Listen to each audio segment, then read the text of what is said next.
মদ্যপান, ধূমপান ও মাদক সেবন স্বাস্থ্যের পক্ষে ক্ষতিকর।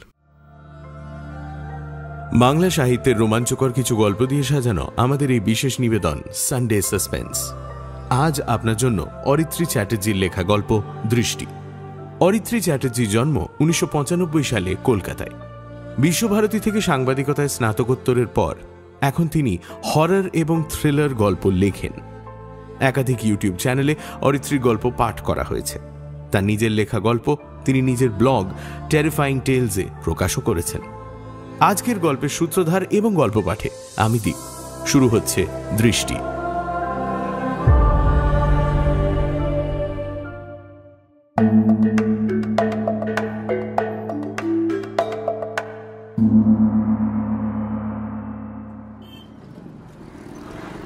অফিস যাওয়ার সময় রোজ দেখে ভিখিরিটাকে শতদল। কানা লোকটা হাত পেতে ভিক্ষা চায়, পাশ কাটিয়ে চলে যায় শতদল। ইচ্ছে হলেও কিছু ভিক্ষে দেয় না। আর 5 জনের মতো চাকরি, তারপর বাড়ি, এভাবেই দিন কাটে শতদলের। অফিসে সে খুব একটা পাত্তা পায় না, কারণ প্রমোশনের চেষ্টায় এখন অবধি ম্যানেজারের মোসাহেবি সে করেনি। মাস গেলে মাইনেটা চলে আসছে, এই আর কি। শতদল অনাথ। বাবা মারা গেছেন অনেক বছর হয়েছে। মাকে তার মনে নেই। 16 বছর বয়স থেকেই নিজের দায়িত্ব সে নিজে নিয়েই অভ্যস্ত। একভাবে দেখলে সেটা অনেক বেশি স্বস্তির। কারুর জন্য মাথা ব্যথা নেই। দিনের শেষে ঘরে ফিরে কারুর কোনো অভিযোগ শোনা নেই। একরকমের সহজ জীবন। তবে শতদলের নিজের কেউ না থাকলেও একজন ব্যক্তি তা ঠিকই খোঁজ নেয়। পাড়ার মোড়ের চায়ের দোকানদার বাবুদা। সেই তার একমাত্র কথা বলার সঙ্গী। এই তো সেদিন সন্ধ্যাবেলা অফিস থেকে ফেরার পথে তার দোকানে গিয়েছিল শতদল। ভিড় বাসে সারা রাস্তা দাঁড়িয়ে দাঁড়িয়ে এসে পা দুটোই ঝিঁঝি ধরে গেছিল। তাকে ক্লান্ত হয়ে গলি দিয়ে যেতে দেখে ডাক দেয় বাবুদা। খোকা বাবু, ও খোকা বাবু। অবিশ্রান্ত একটা হাসি হেসে ছোট খড়ের চালা দেওয়া দোকানটার নড়বড়ে একটা বেঞ্চে গিয়ে বসেছিল শতদল। 1 গ্লাস ঠান্ডা নুন লেবুর শরবত তার মুখের দিকে এগিয়ে দিয়ে বাবুদা বলেছিল, নাও এটা খেয়ে নাও। আরে আবার এসব কেন? সারাদিন যা গরম গেল, তাতে শরীরের সব জল উবে গেছে। শরবতটা খাও তো, ঠান্ডা হবে শরীরটা। কি আর বলবো বাবুদা, বারবার সুপারিশের অভাবে প্রমোশনটা আটকে যাচ্ছে। শালা ম্যানেজারটা জানে যে এক্সপিরিয়েন্স এবং কোয়ালিফিকেশন দুটোই আমার উচ্চে বেশি। আমার পদোন্নতি হলে ওর থেকে 1 কাঠি ওপরে উঠে যাবো কিনা, তাই বারবার আমার ফাইলটা আটকে দিচ্ছে শয়তানটা। তা কেউ কারোর ভাগ্য কাটতে পারে না খোকা বাবু, সে যতই চেষ্টা করুক। কপালে যার যা লেখা আছে সে তো হবেই। বাবুদার কথা সেদিন বেশ অবিশ্বাসের সুরেই হেসে উড়িয়ে দিয়েছিল শতদল। কিন্তু তখনও সে জানত না অদূর ভবিষ্যৎ তার জন্য কি কি সাজিয়ে রেখেছে। প্রত্যেক দিনের মতো আজও যখন সে ভিখিরিটাকে পাশ কাটিয়ে বাবুদার দোকানে গিয়ে পৌঁছল, ঘড়িতে তখন বাজছে সকাল 8:30। কাঁধের গামছায় ভিজে হাত মুছতে মুছতে বাবুদা বলল, কি খোকা বাবু, আজ এত তাড়াতাড়ি যে? আরে আজ একটা খুব জরুরি মিটিং আছে অফিসে, সেখানে বসও থাকবে। ভাবছি আজ নিজেই তার সাথে প্রমোশনের ব্যাপারে কথা বলবো। লাস্ট প্রজেক্টের ক্লায়েন্ট আমার উপর বেশ খুশি হয়েছিল। সেই ফিডব্যাকের জোরে প্রমোশনটা হয়ে গেলেও হতে পারে। বাহ, এ তো খুব ভালো খবর। তাহলে একটু জলদি যাওয়াই ভালো। আমার মা বলতেন, যে শুয়ে থাকে তার ভাগ্য শুয়ে থাকে। হ্যাঁ সেই। দাও জলদি 2টো ডিম টোস্ট আর 1 কাপ চা, জলদি জলদি জলদি। নিত্য নৈমিত্তিক জলখাবার সেরে বাবুদার পাওনা মিটিয়ে যখন বাস স্ট্যান্ডে এসে দাঁড়ায় শতদল, ঘড়িতে তখন বাজছে 9:45। শতদল মনে মনে ভাবে, আজ যদি সব ঠিকঠাক যায় তাহলে গলির ওই মেস বাড়িটা ছেড়ে দেবে। সে একটা ছোট ফ্ল্যাট ভাড়া নেবে। মাইনে বাড়লে আর কি কি করবে এসব ভাবতে ভাবতেই রোজকার মতো L238 এসে পড়ে।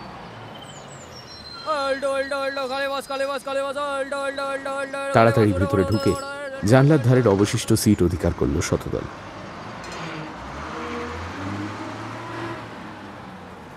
এই বাসটিতে অফিস টাইমে তিল ধারণের জায়গাও থাকে না, কিন্তু যতই ভিড় হোক না কেন L238 এর স্পিডের কাছে সব বাস ফেল। আজ অবধি তার অফিস পৌঁছতে দেরি হয়নি এই বাসের দয়ায়। তাই অনেকদিন পর অফিস যাওয়ার পথে বাসে সিট পেয়ে আরোই খুশি হয়ে ওঠে শতদল। মনটা তার আনন্দে লাফাচ্ছে। আজকে তাহলে দিনটাই শুভ। শুরুটা যখন ভালো হয়েছে, নিশ্চয়ই আজ তার একঘেয়ে জীবনের মোড় ঘুরবে। আর মাত্র কিছুক্ষণেরই অপেক্ষা। অফিস যাত্রীদের ভিড়ে ক্রমেই ব্যস্ত হয়ে উঠছে কলকাতা শহর। বাসের কন্ডাক্টর চেঁচিয়ে বলছে, কিন্তু সবাই জানে এই সময় খালি বাস প্রত্যেক অফিস যাত্রীর কল্পনা মাত্র। তবুও লোকজন একে অপরকে ঠেলে মানুষের সমুদ্রে সাঁতরে ঠিক উঠে আসছে বাসে। সবার মুখেই বিরক্তির সুর, আর একটুও দ্বিধা না করে সেটি একে অপরের কাছে প্রকাশ করছে তারা। কেউ বলছে, আরে দাদা একটু সরে দাঁড়ান না। তার উত্তরে অপর একজন বলছে, কোথায় করবো কোথায় করবো বলুন তো, এটা কি আপনার বাড়ির ড্রয়িং রুম পেয়েছেন নাকি? দাঁড়িয়ে থাকা যাত্রীদের কয়েকজন আবার বসে থাকা যাত্রীদের ওপর কঠোর দৃষ্টি হানছেন। মনে মনে হয়তো সাপসাপান্তও করছেন। ভালোই তো বসে বসে মজা দেখছেন যত সব। আর এদের সবার ওপরে যিনি অবস্থান করছেন তিনি হলেন মাননীয় বাস ড্রাইভার। দুনিয়াটা জাহান্নামে গেলেও কোনো রকমে ব্রেক না মেরে ভয়ঙ্কর এবং অসামান্য পাশ কাটানোর কায়দা দেখিয়ে হাওয়ার চেয়েও দ্রুত গতিতে বাস চালিয়ে নিয়ে যাচ্ছে সে। শতদল মনে মনে হাসে আর ভাবে, তার ম্যানেজার এবং এই বাস ড্রাইভার দুজনেরই এই একটা ব্যাপারে ভীষণ মিল। খুব সুন্দর পাশ কাটিয়ে সকলকে পেছনে ফেলে এগিয়ে যেতে পারে এরা, যেন তেন প্রকারেণ আটকে দেয় প্রতিদ্বন্দ্বীকে। এসব ভাবতে ভাবতে যখন অর্ধেক রাস্তা এসে গেছে বাসটা, তখনই এক আকস্মিক ব্রেক কষায় সামনের দিকে দাঁড়িয়ে থাকা এক যাত্রী টাল সামলাতে না পেরে হুমড়ি খেয়ে পড়ে ড্রাইভারের সিটের পেছনে থাকা কাঠের জানলাটির ওপর। তার আশেপাশের যাত্রীরা চেঁচিয়ে উঠল।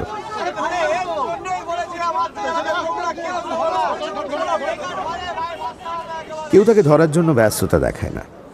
ড্রাইভার বাবাজিও নির্বিকার। চুল ঠিক করে গায়ের ধুলো ঝেড়ে কোনো রকমে আবার উঠে দাঁড়ান মাঝবয়সী ভদ্রলোক। রাগের সাথে বলেন, আরে এইভাবে কেউ বাস চালায়? কোনো কাণ্ড জ্ঞান নেই নাকি? আরে দাদা, তো আপনি যখন দাঁড়িয়ে দাঁড়িয়ে এত জেনেই গেছেন, তাহলে কাল থেকে নিজেই একটা বাস চালিয়ে অফিস যাবেন, অন্তত বসার সিটটা তো পাবেন। কন্ডাক্টরের এই ব্যঙ্গসূচক জবাবে হো হো করে তাচ্ছিল্যের হাসি হেসে ওঠে বাসের সামনের দিকে বসে থাকা কিছু ফোচকে ছোকরার দল। অপ্রস্তুত হয়ে চুপ করে যান সেই মাঝবয়সী ভদ্রলোক। হাজার হোক অফিস তাকে এই ড্রাইভারই নিয়ে যাবে, তাই হয়তো আর কথা বাড়ান না তিনি। ক্রমে যখন বাস একদম ভর্তি হয়ে এসেছে এবং সবাই শুধু অধীর আগ্রহে অপেক্ষা করছে কখন তাদের স্টপেজ আসবে আর তারা বাস থেকে নেমে হাঁপ ছেড়ে বাঁচবে, তখনই পেছন থেকে ছুটে আসে আর একটি বাস। কান ঝালাপালা করে আগে যাওয়ার জন্য হর্ন মারতে থাকে সেই বাসের চালক। রাস্তাটা অতটা চওড়া না হওয়ায় উভয় বাস ড্রাইভারই বুঝতে পারেন যে একসাথে দুজনে বেরোতে পারবেন না। আর তখনই শুরু হয় ক্ষমতার লড়াইটা, রেষারেষি। কেউ কাউকে জায়গা দেবে না। একজনকে পেছনে ফেলে আগে এগিয়ে যাওয়ার জন্য মরিয়া হয়ে ওঠে আর একজন। পেছনের বাসটা প্রায় শতদলের জানলার কাছে চলে আসে, তবু হার মানতে নারাজ সে। দুটো বাসের মধ্যে 1 ইঞ্চিও দূরত্ব নেই। এহেন অবস্থা দেখে আবারও প্রতিবাদ করে ওঠেন সেই মধ্যবয়স্ক ভদ্রলোক। আরে বাসটাকে যেতে দিন না, নাহলে তো গায়ের উপর এসে পড়ছে। আরে এত তারা কিসে? আপনার যখন এত অসুবিধা, তাহলে বাসে চড়তে গেছিলেন কেন? আমি তো সবার ভালোর জন্যই বলছি।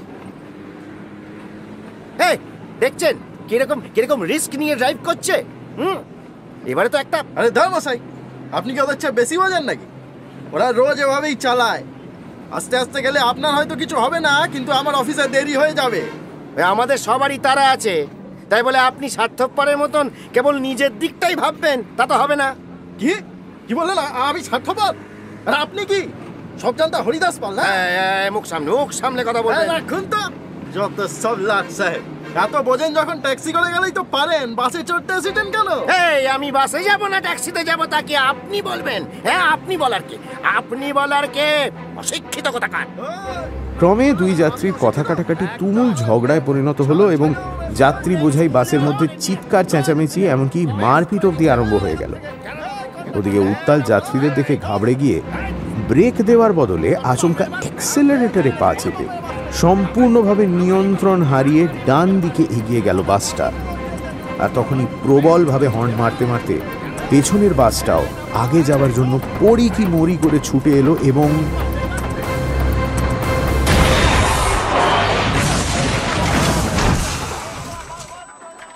বিভৎস এক সংঘর্ষের সৃষ্টি করে শতদলের জানলার ওপর এসে পড়ল সেই সরকারি বাসটি।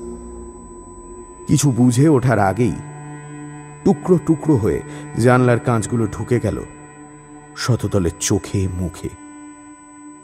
এক দারুণ ধাক্কা অনুভব করল সে মাথায়, আর সেই সঙ্গেই শুনতে পেল সমগ্র বাস যাত্রীর ভয়ার্ত কণ্ঠের চিৎকার, কিছু একটা চুরমার হয়ে ভেঙে যাওয়ার শব্দ, এবং তারপর সব চুপ, সব অন্ধকার।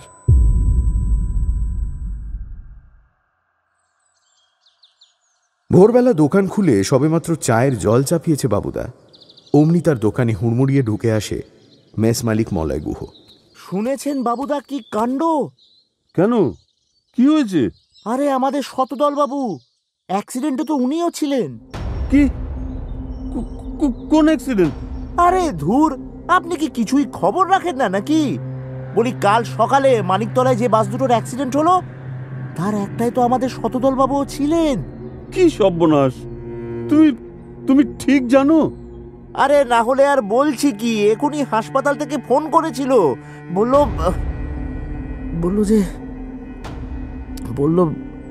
মলয় গুহকে আমতা আমতা করতে দেখে আবেগের বশেই চেঁচিয়ে ওঠেন পাড়ার সব থেকে শান্ত ব্যক্তিটি। কি বললো? ছেলেটা বেঁচে আছে তো? তা প্রাণে বেঁচে আছে, কিন্তু ডাক্তার বলছে চোখ দুটোই নষ্ট হয়ে গিয়েছে একেবারে। একটা এত খারাপ খবর দিয়ে যে দিনটা শুরু হবে তা হয়তো স্বপ্নেও ভাবতে পারেননি বৃদ্ধ দোকানদার। মাটিতে ধপ করে বসে পড়ে কপাল চাপড়ে কেঁদে ওঠেন তিনি। হায় ভগবান, শেষ পর্যন্ত মা বাপ মরা ছেলেটাকেও রেহাই দিলে না তুমি। কেমন বিচার তোমার! এ তোমার কি ন্যায় ঠাকুর! শক্ত হও বাবুদা, শক্ত হও। কপালে কি আছে কেউ বলতে পারে? তুমি শক্ত না হলে তাকে জানাবে কে? মানে কি জানাবো আমি?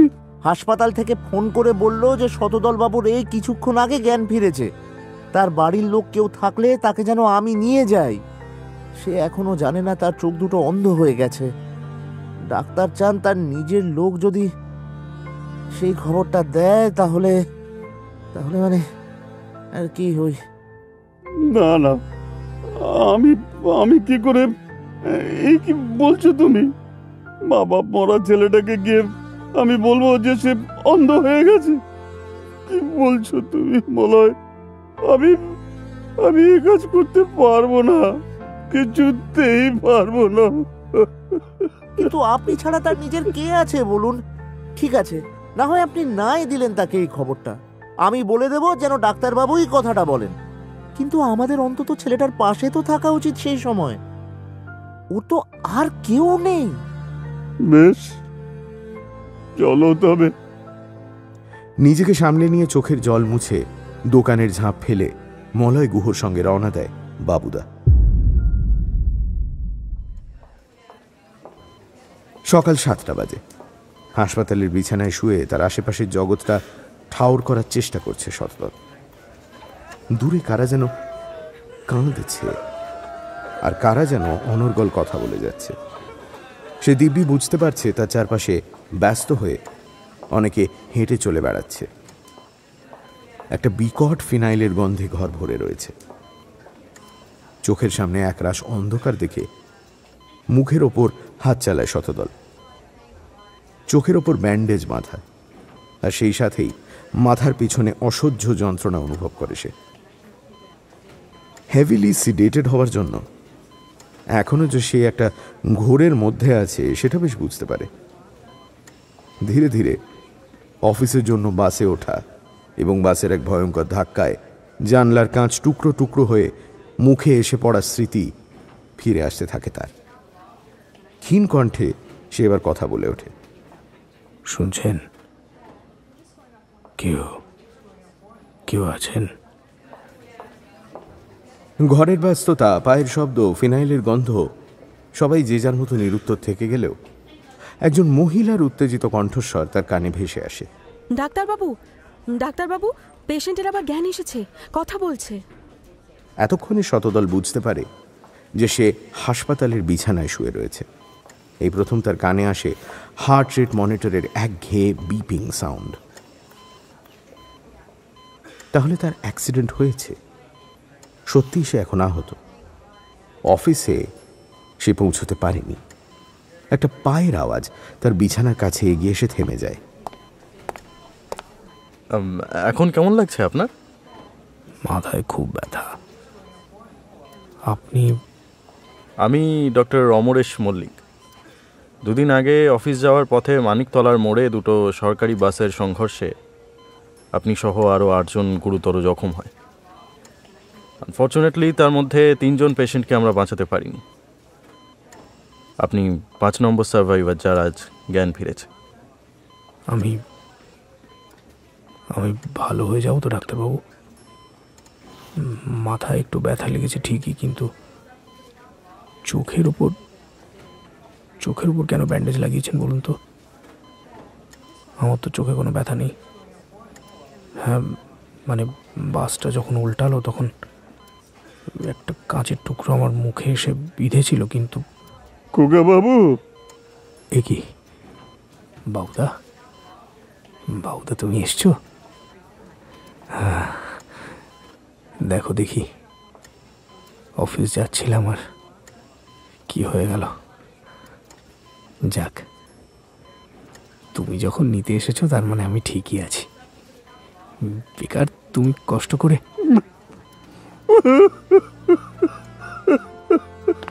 হাউ হাউ করে কেঁদে উঠে ঘর থেকে দৌড়ে বেরিয়ে যায় বাবুদা। ছোট ছেলেটা এখনো জানে না যে তার কত বড় ক্ষতি হয়ে গেছে। না, আর দাঁড়িয়ে দাঁড়িয়ে ছেলেটাকে কঠোর সত্যের সম্মুখীন হতে দেখতে পারবেন না তিনি। বাবুদার এহেন আচরণের কারণ বুঝতে না পেরে বেশ অবাক হয় শতদল। এই প্রথম তার বুকটা কেঁপে ওঠে। ডাক্তারবাবু, আমার কি হয়েছে ডাক্তারবাবু? বলুন, কি হলো? উত্তর দিন। আমার চোখে ব্যান্ডেজ লাগিয়েছেন কেন ডাক্তারবাবু? দেখুন, আপনি উত্তেজিত হবেন না শতদল বাবু। আগে একটু শান্ত হন। না না না না, আমার কি হয়েছে বলুন আমাকে। আমাকে এভাবে কেন শুয়ে রেখেছেন? বাবুদা কেঁদেই বা চলে গেলেন কেন? আমার বলুন, কি হয়েছে বলুন। বাবা শতদল, তুমি একটু শান্ত হও। বাবা শতদল, একটু শান্ত হও বাবা। কি মলয় বাবু, আপনিও এসেছেন দেখছি। কি হচ্ছে আমায় কেউ বলবে? আপনার চোখ দুটো নষ্ট হয়ে গেছে শতদল বাবু। আমি দুঃখিত। আপনার পকেট সার্চ করে আমরা আপনার অফিসের আইডি কার্ডটা পাই। আপনার বাড়ির নাম্বারটা ওনারাই দেন। এই ধরনের কেসে পেশেন্টকে খবরটা জানানোর সময় তার চেনা জানা পরিচিতদের থাকতে বলার নিয়ম। তাই আমি অন্ধ হয়ে গেছি। শতদলের অন্ধকার দৃষ্টিতে ভেসে ওঠে সেই কানা ভিখিরির মুখটা। আর তারপরেই নিজেকে দেখতে পায় সে ঠিক ওই ভিখিরির মতো হাত পেতে পথচারীদের কাছে ভিক্ষে করছে। আমি অন্ধ হয়ে গেছি। কান্নায় গলা বুঝে আসে শতদলের। ফ্ল্যাট, প্রমোশন, একটা নতুন জীবন, সব এখন তার কাছে কল্পনা। বাস্তবে এসব ইচ্ছের আর কোনো দাম নেই। মাথাটা ভারী হয়ে আসে তার, শরীর অবশ লাগতে থাকে। শতদলের মনে হয় সে যেন আবার জ্ঞান হারিয়ে ফেলবে। আরে আপনি ঠিক আছেন তো? আপনার কি শরীর খারাপ লাগছে? একটা চেনা ডাক তাকে ধীরে ধীরে বাস্তবে ফিরিয়ে নিয়ে আসে। পরক্ষণেই হাতটা চোখের ওপর ঠেকায় সে। না, ব্যান্ডেজটা এখনো আছে। তার মানে এটা কোনো খারাপ স্বপ্ন নয়, সে সত্যি দৃষ্টি হারিয়েছে। চেনা গলাটা যে ডক্টর মল্লিকের, সেটা বুঝতে পেরে ডুকরে কেঁদে ওঠে শতদল। এ কি, দেখুন এভাবে কাঁদবেন না শতদলবাবু, প্লিজ। আপনাকে শক্ত হতে হবে। এভাবে চললে আপনার শরীর আরও কাহিল হয়ে পড়বে। আপনি সবেমাত্র একটা বড় দুর্ঘটনা সামলে উঠেছেন। এই সময় হার্টের ওপর কোনো চাপ দেওয়া ঠিক নয়। আপনি দয়া করে একটু শান্ত হন।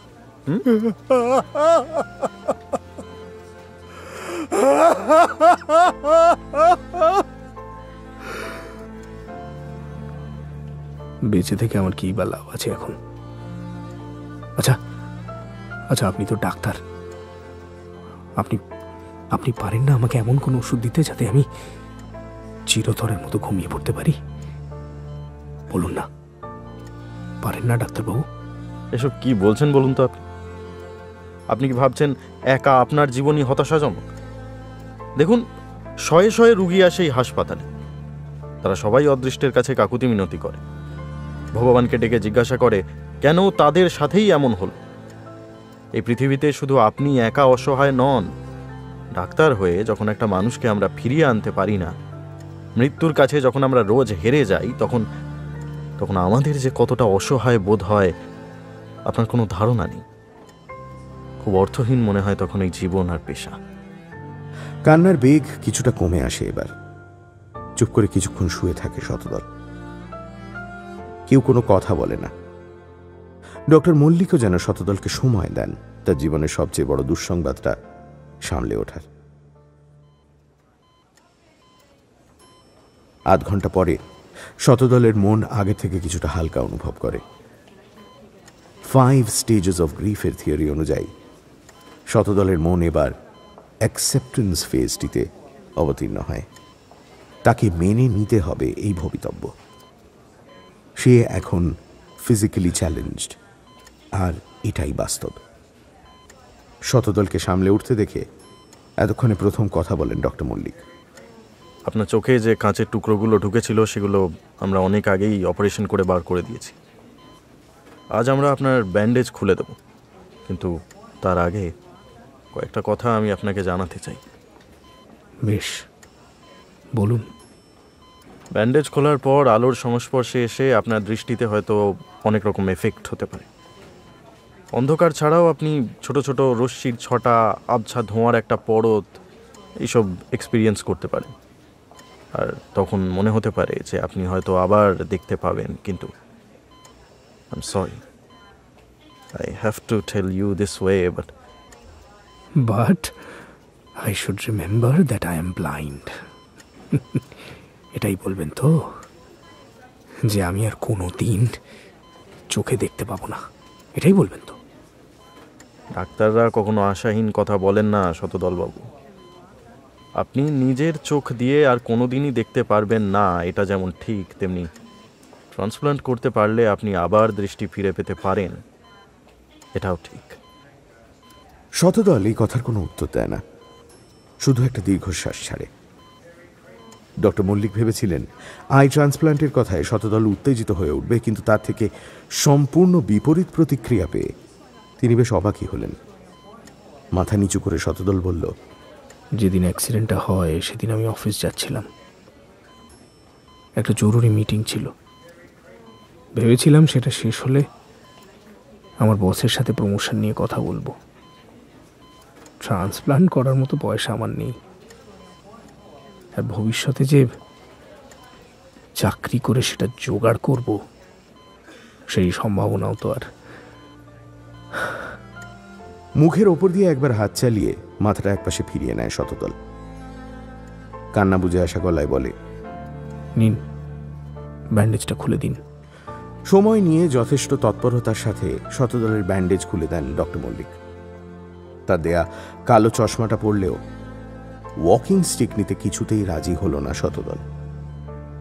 তার মাথার পেছনের কাঁটাটা সারতে এখনো সময় আছে, তাই ততদিন সে এই হাসপাতালেই থাকবে এই কথা জানিয়ে নিজের ডিউটিতে ফিরে যান ডক্টর মল্লিক। যাওয়ার আগে একজন নার্সকে শতদলের দায়িত্ব দিয়ে যান। যতদিন সে এখানে থাকবে তাকে এই নার্সেরই সাহায্য নিতে হবে। সকাল হয়, সন্ধে নামে, রাত আসে। এখন এই পরিবর্তনগুলো চোখের সাহায্যে আর দেখতে হয় না শতদলকে। এগুলো সে বোঝে হাসপাতালে লোকজনের আনাগোনায়। কত রোগীর বাড়ির লোক আসে, কেউ হেসে খেলে রোগীকে নিয়ে যায়, আবার কেউ প্রিয়জনের মৃত্যু সংবাদ পেয়ে কাঁদতে কাঁদতে ফিরে যায়।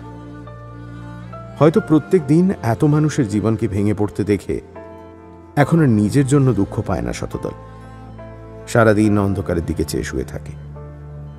ব্যান্ডেজ খোলার পর কোন রকম আলোর ছটা বা ধোঁয়াশাও তার হয়নি। চোখ খুলেই সে দেখেছে একরাশ কুচকুচে কালো অন্ধকার। মাঝে মাঝে ঘুম ভেঙে জেগে উঠলে ভয় পেয়ে যায় সে। কিছুক্ষণের জন্য মনে হয় কেউ যেন তাকে একটা দম বন্ধ করা কালো গুহার মধ্যে আটকে রেখেছে। সময় লাগে নিজেকে বোঝাতে যে অন্ধের কি বা দিন, কি বা রাত।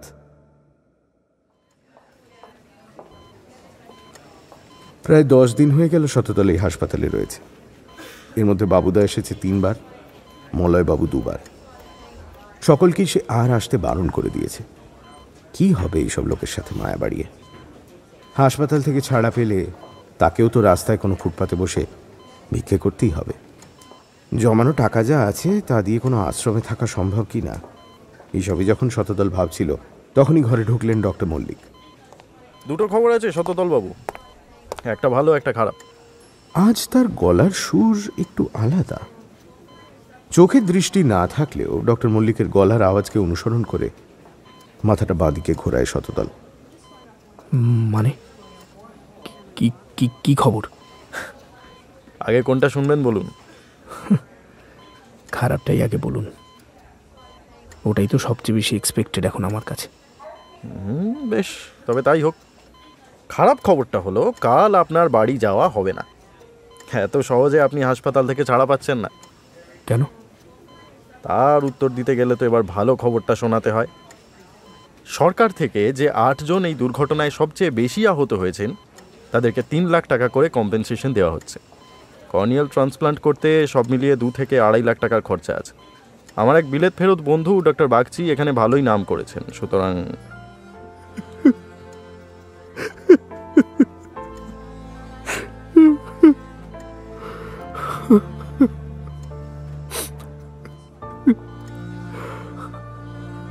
আপনি আপনার সম্পূর্ণ দৃষ্টি ফিরে পেতে চলেছেন শতদল বাবু। কালই আমার আন্ডারে একটা ডোনার এসেছে। না কেঁদে মন খুলে হাসুন এবার। আমি আবার দেখতে পাবো ডাক্তারবাবু? আমি আবার দেখতে পাবো? নিশ্চয়ই, আমি নিজে আপনার অপারেশনের সব তদারকি করব। আপনি আর ভেঙে পড়বেন না, কেমন? এবার সত্যি হাসি ফোটে তার মুখে। তারপর ক্রমেই শতদলের জীবনে সেই লাইফ চেঞ্জিং দিনটা এসে হাজির হয়। ডক্টর মল্লিকের বন্ধু এবং বিলেত ফেরত অপথলমোলজিস্ট ডক্টর বাগচি 1 ঘন্টার অপারেশন চালিয়ে শতদলের ড্যামেজড কর্নিয়া টিস্যুজের জায়গায় বসিয়ে দেন ডোনারের সুস্থ কর্নিয়া টিস্যুজ। শতদল তখন অপারেটিং টেবিলে শুয়ে অ্যানাস্থিজিয়ার ঘোরে, কিন্তু তার মন আবার স্বপ্ন দেখছে, আ সেকেন্ড চান্স। 4 দিন পর ব্যান্ডেজ খোলা হবে, ততদিন হাসপাতালেই থাকতে হবে শতদলকে। রুমের মধ্যে বসে একঘেয়েমি এসে যায় বলে হাসপাতালের নার্স তাকে ইদানিং কাছের পার্কটায় বেড়াতে নিয়ে যায়। চারপাশে এত আওয়াজ, পাখিদের কলকাকলি, সবই তার কানে যায়। ছেলে মেয়েদের দল যখন তার সামনে দিয়ে হাসতে হাসতে হেঁটে যায় তখন নিজেকে খুব একা লাগে শতদলের। সে মনে মনে ভাবে, নিশ্চয়ই ওরা হাত ধরে ঘুরে বেড়াচ্ছে। সত্যি ওর যদি কেউ থাকতো, অন্তত এখন একটু হাত ধরে বসে থাকতো তার। আসলে কাউকে ভালোবাসতে গেলেও তো সময় লাগে। সারাদিনের কাজের পর বসের ঝাড় খেয়ে যখন বাড়ি ফিরত, নিজেকে দেওয়ার মতো সময়ই তার থাকতো না। তার উপর আবার প্রেম।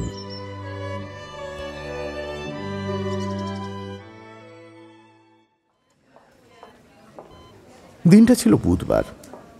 ঠিক 11:30 নাগাদ ডক্টর বাগচি শতদলের ব্যান্ডেজ খোলেন।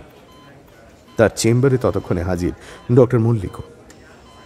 দুজনেই কৌতূহলের সাথে তাকিয়ে আছেন শতদলের মুখের দিকে, কিন্তু শতদল আর চোখ খোলে না। কি যেন একটা ভয় তার মনের মধ্যে চেপে বসেছে। যদি চোখ খুলেও সে দেখতে না পায়। কি হলো শতদল বাবু, চোখটা খুলুন। আরে ভয় পাচ্ছেন কেন? আমি অত খারাপ ডাক্তার নই। একটা ঢোক গিলে শতদল এবার আস্তে আস্তে তার চোখ দুটো খোলে। হঠাৎ করে আলোর সামনে পড়ে তার দৃষ্টি ঝাপসা হয়ে যায় কয়েক মুহূর্তের জন্য। আর তারপরেই ভোরের আলো যেমন রাতের অন্ধকারকে মুছে দেয়, ঠিক তেমনই তার কাছেও সবকিছু ধীরে ধীরে স্পষ্ট হয়ে আসে। সে দেখতে পাচ্ছে, সে আর অসহায় নয়। গুমনামী জীবন তাকে আর বাঁচতে হবে না। আনন্দে আত্মহারা হয়ে শতদল সদ্যজাত শিশুর মতো মুগ্ধ হয়ে চারিদিকে দেখতে থাকে। তারপর সামনে দাঁড়িয়ে থাকা দুজন অসামান্য ব্যক্তি, যাদের মানবিকতা এবং অশেষ চেষ্টার জোরে আজ সে তার দৃষ্টি ফিরে পেয়েছে, তাদেরকে দেখে প্রথমবারের জন্য। তার দু চোখ বেয়ে জলের ধারা নেমে আসে, দুঃখে নয়, কৃতজ্ঞতায়। আমি দেখতে পাচ্ছি। বলেছিলাম আমি অত খারাপ ডাক্তার নই। আমি কিভাবে যে আপনাদের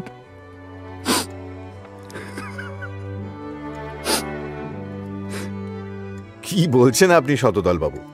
এ তো আমাদের ডিউটি। যখন পেশেন্ট ভালো হয়ে যায় সবার আগে তো ডাক্তারই যেতে নাকি? টেবিলে বসে পড়ে সামনে থাকা প্যাড আর পেন টেনে নিয়ে খসখস করে প্রেসক্রিপশন লিখতে লিখতে ডক্টর বাগচি বলেন, মাঝে মাঝে একটু ঝাপসা লাগতে পারে আপনার, তবে এই আই ড্রপটা লিখে দিচ্ছি। এটা দিনে 2 বার 2 ড্রপ করে দিয়ে দেবেন, বুঝলেন? এবার আপনি বাড়ি যেতে পারেন। আর আপনাকে এখানে আটকে রাখবো না আমরা। সামনে আপনার নতুন জীবন। ডক্টর মল্লিক এবং ডক্টর বাগচিকে আবার একবার অশেষ ধন্যবাদ জানিয়ে দীর্ঘ 2 সপ্তাহ পর যখন শতদল হাসপাতাল থেকে বেরিয়ে রাস্তায় এসে দাঁড়ালো, তখন সে এক নতুন মানুষ। কলকাতা শহরটাকে আবার যেন নতুন করে ভালোবেসে ফেলেছে। পৃথিবীটা তার কাছে এখন বড্ড দামি। জীবন এখন তার কাছে একটা আশীর্বাদ। বাড়ি ফেরার পথে আজ আর সে মাছ ভাতের হোটেলে রাতের খাবারের জন্য বলে না। সোজা মাটন বিরিয়ানি আর চিকেন চাপ প্যাক করিয়ে নিয়ে বাড়ি ঢোকে। মনের সুখে ইস্টবেঙ্গল আর মোহনবাগানের খেলা দেখতে দেখতে অনেকদিন পর তৃপ্তি করে খায় ছেলেটা। নিজের টান টান করে পাতা বিছানায় এসে গায়ে এলিয়ে দেয় শতদল। অজান্তেই তার মুখ থেকে বেরিয়ে আসে একটি তৃপ্তি সূচক শব্দ। যে যাই বলুক, নিজের বিছানা আর নিজের কোলবালিশের কাছে রাজপ্রাসাদের পালঙ্ক হার মানবে। আজ সে ভালো করে ঘুমোবে। মনে শান্তি আসায় ঘুমও আসে খুব সহজে। 2 চোখের পাতা আস্তে আস্তে ভারী হয়ে আসে। জানলা দিয়ে আসা ঠান্ডা হাওয়া উড়িয়ে নিয়ে যায় তাকে স্বপ্নের রাজ্যে। দীর্ঘ প্রতীক্ষিত ঘুমের কোলে ঢলে পড়ে শতদল।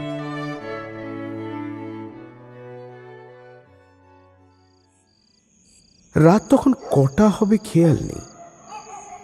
চারিদিক নিস্তব্ধ, শুধু রাস্তার কুকুরগুলো মাঝে মাঝে ডেকে উঠছে। আরামে ঘুমোচ্ছে শতদল। স্বপ্ন দেখছিল কিনা মনে নেই। হঠাৎই বুকের ওপর এক অসম্ভব চাপ অনুভব হয় তার। কি যেন বুকের উপর চেপে বসে আছে। একরাশ ভেজা চুল তার মুখের ওপর ঝাপটা মেরে যায়। চমকে ঘুম জড়ানো চোখ খুলে ফেলে শতদল। আর চোখ খুলে সে যা দেখে তাতে তার গায়ের রক্ত হিম হয়ে আসে। তার বুকের ওপর হাঁটু মুড়ে বসে আছে ও কে? 13-14 বছরের মেয়ে। কিন্তু পরক্ষণেই তার সর্বাঙ্গ লক্ষ্য করে গায়ের শিহরণ খেলে যায় শতদলের। মেয়েটির সারা গায়ের মাংস পুড়ে ঝলসে গেছে। সাদা সাদা পোকা বেরিয়ে আসছে তার গায়ের গভীর ক্ষতগুলো ঠেলে, আর একটা দম বন্ধ করা আঁশটে পোড়া গন্ধে সমস্ত ঘর আচ্ছন্ন হয়ে গেছে। মেয়েটার মুখের ওপর দিয়ে খেলা করছে একরাশ ভিজে কালো চুলের ইন্দ্রজাল। বিন্দু বিন্দু ঘাম জমে ওঠে শতদলের কপালে। সে যা দেখছে তা কি সত্যি, নাকি নাকি কোনো ভয়ঙ্কর স্বপ্ন? শরীরের সব শক্তি যেন ক্ষয় হয়ে গেছে। হাজার চেষ্টা করেও হাত পা এমনকি একটা আঙুলও নাড়াতে পারছে না সে। তার শরীর যেন এখন আর তার অধীনে নেই। অস্ফুট একটি আর্তনাদ বেরিয়ে আসে শতদলের গলা থেকে। ঠিক তখনই মুখ তুলে চায় মেয়েটি। কি বিভৎস, কি বিচ্ছিরি সেই মুখ!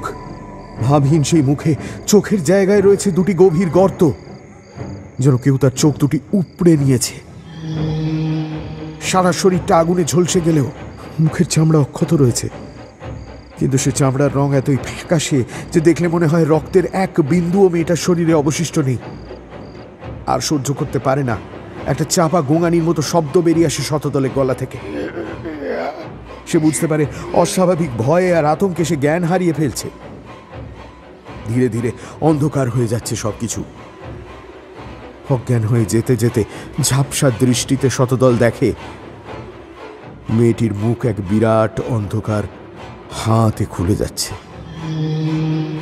সেই হাঁয়ের ভেতর থেকে বেরিয়ে আসছে একটা শব্দ, যাকে মৃত্যুর শব্দ ছাড়া আর কিছুই বলা চলে না। একটা চিৎকার বেরিয়ে আসে শতদলের মুখ থেকে।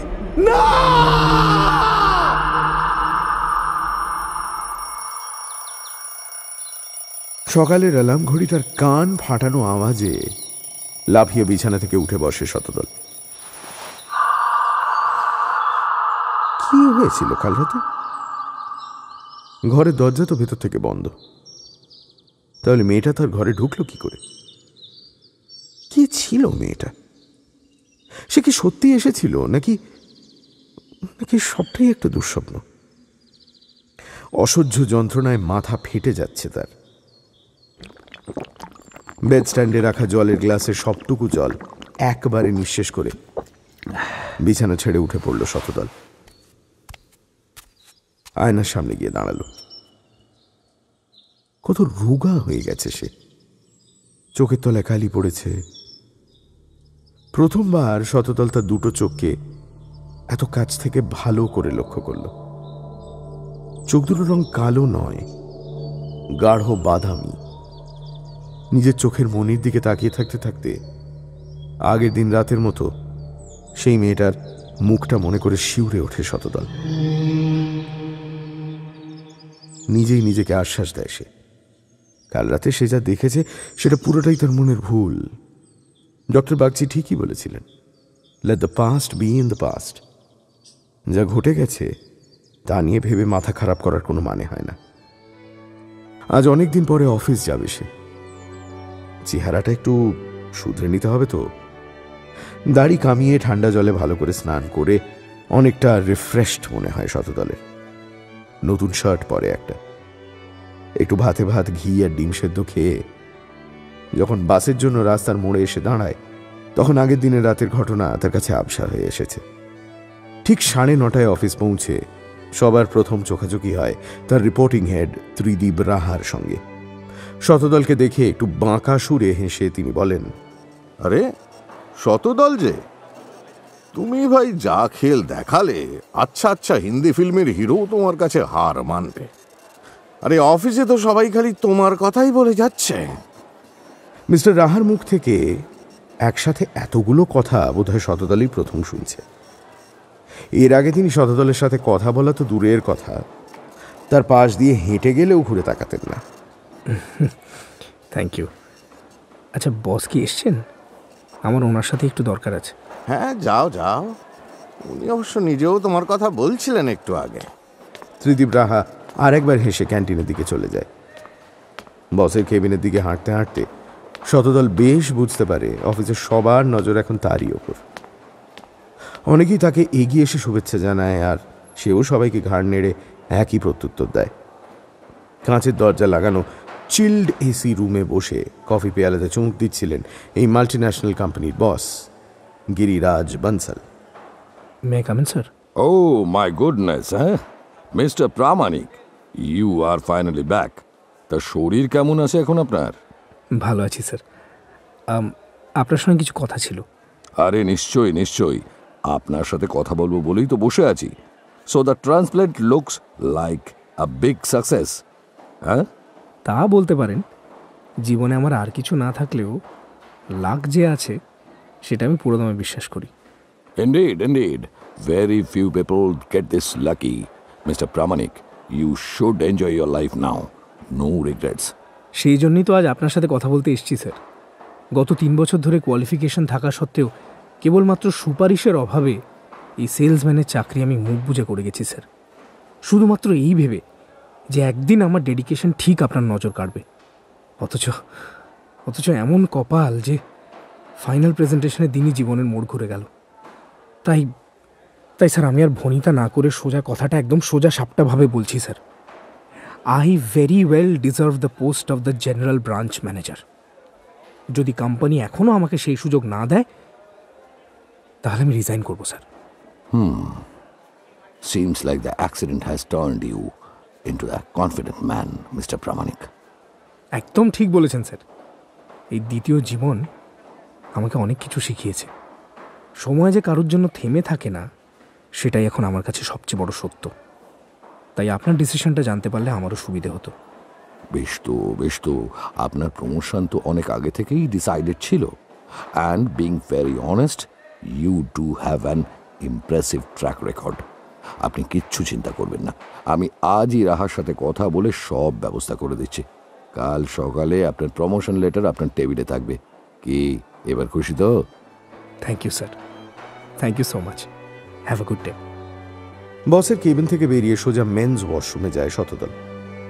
ভালো করে চেক করে যখন সে বুঝতে পারে যে এই মুহূর্তে এই ওয়াশরুমে সে ছাড়া আর কেউ নেই, প্রচন্ড খুশিতে চিৎকার করে লাফিয়ে ওঠে। Yes, yes, yes, yes, yes! Yes! আনন্দ যেন আর বাদ মানছে না। দুম করে বাথরুমের দরজায় সজোরে এক লাথি কষিয়ে দেয় সে। কিছুক্ষণ পর এক্সাইটমেন্ট কমলে লাথিটা একটু বাড়াবাড়ি হয়ে গেছে ভেবে দরজাটা একবার ভালো করে দেখে নেয় সে। অফিস প্রপার্টি ড্যামেজ হলে ভরপাই তাকেই করতে হবে, কিন্তু এখন সে সেলস পার্সন নেই, জেনারেল ব্রাঞ্চ ম্যানেজার। কি সুন্দর জীবন। ইংরেজিতে একটা কথা আছে, সেরেন্ডিপিটি, যার অর্থ হলো হ্যাপি অ্যাক্সিডেন্ট। আজ তার সত্যিই মনে হচ্ছে তার এই দৃষ্টি হারানো সত্যিই সেরেন্ডিপিটি।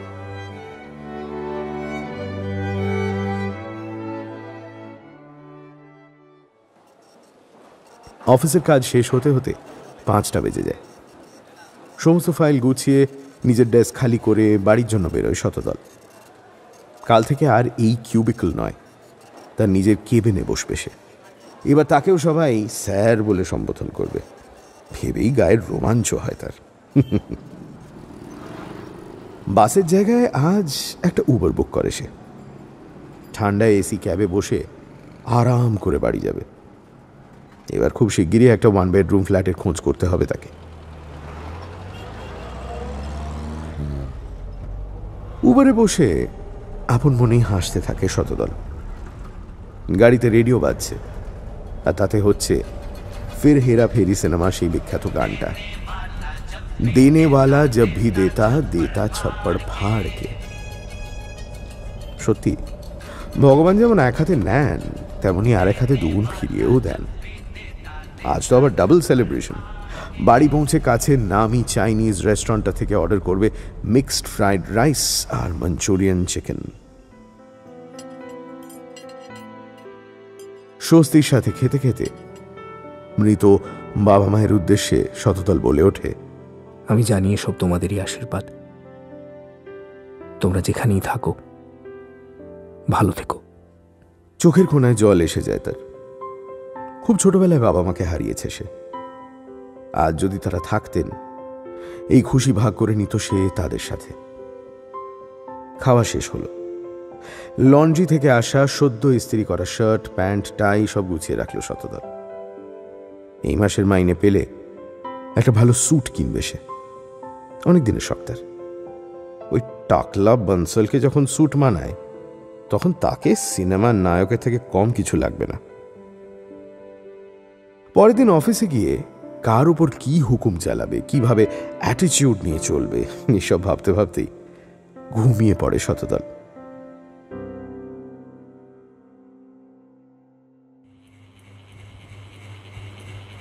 সময়টা তখন মাঝরাত।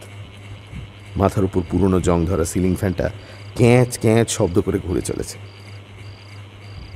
বাইরের রাস্তায় মাঝে মাঝে একটা দুটো নেড়ি কুকুর ডেকে উঠছে। জানলা বন্ধ থাকলেও বাড়ির পেছনের ঝোপ জঙ্গল থেকে ভেসে আসা ঝিঝির ডাক ঘরের মধ্যে এক নাগাড়ে বেজে চলেছে। এবার তারই সাথে যোগ দেয় আর একটা শব্দ,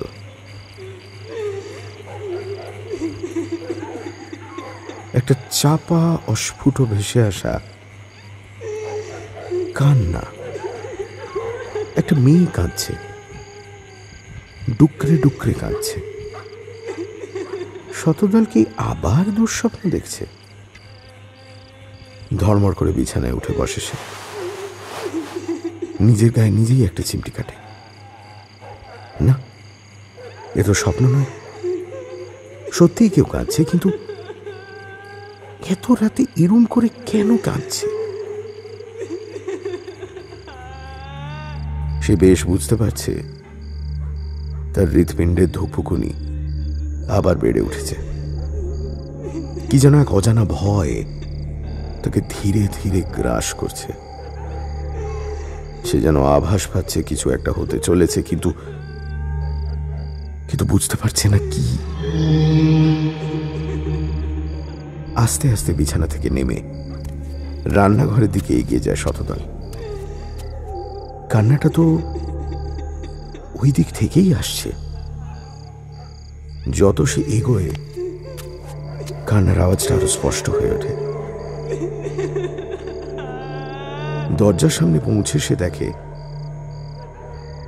রান্নাঘরের দরজাটা অর্ধেক খোলা, কিন্তু তার স্পষ্ট মনে আছে শোয়ার আগে রান্নাঘরের দরজা সে বন্ধ করে দিয়ে এসেছিল।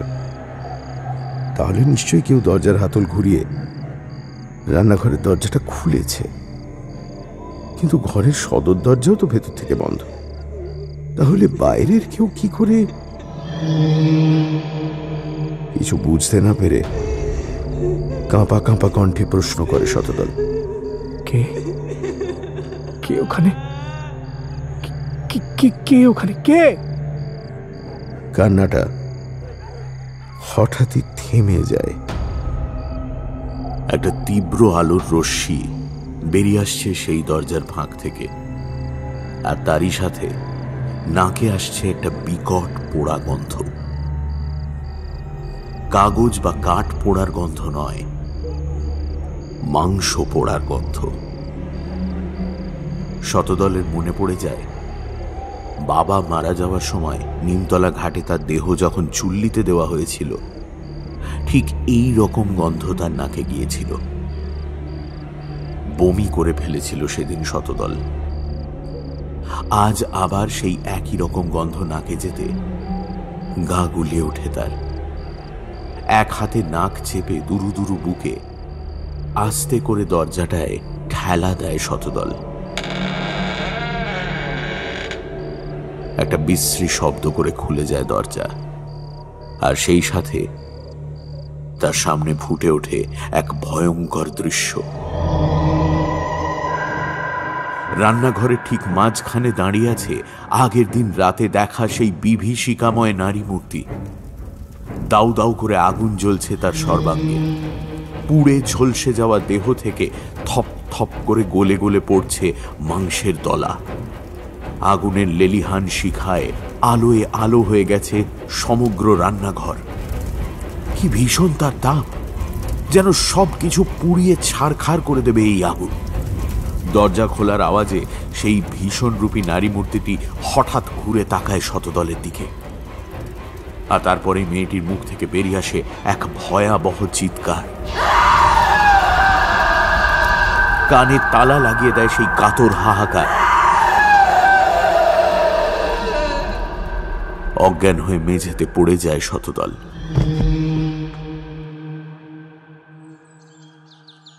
যখন জ্ঞান ফেরে তখন ভোরের আলো প্রবেশ করছে রান্নাঘরে।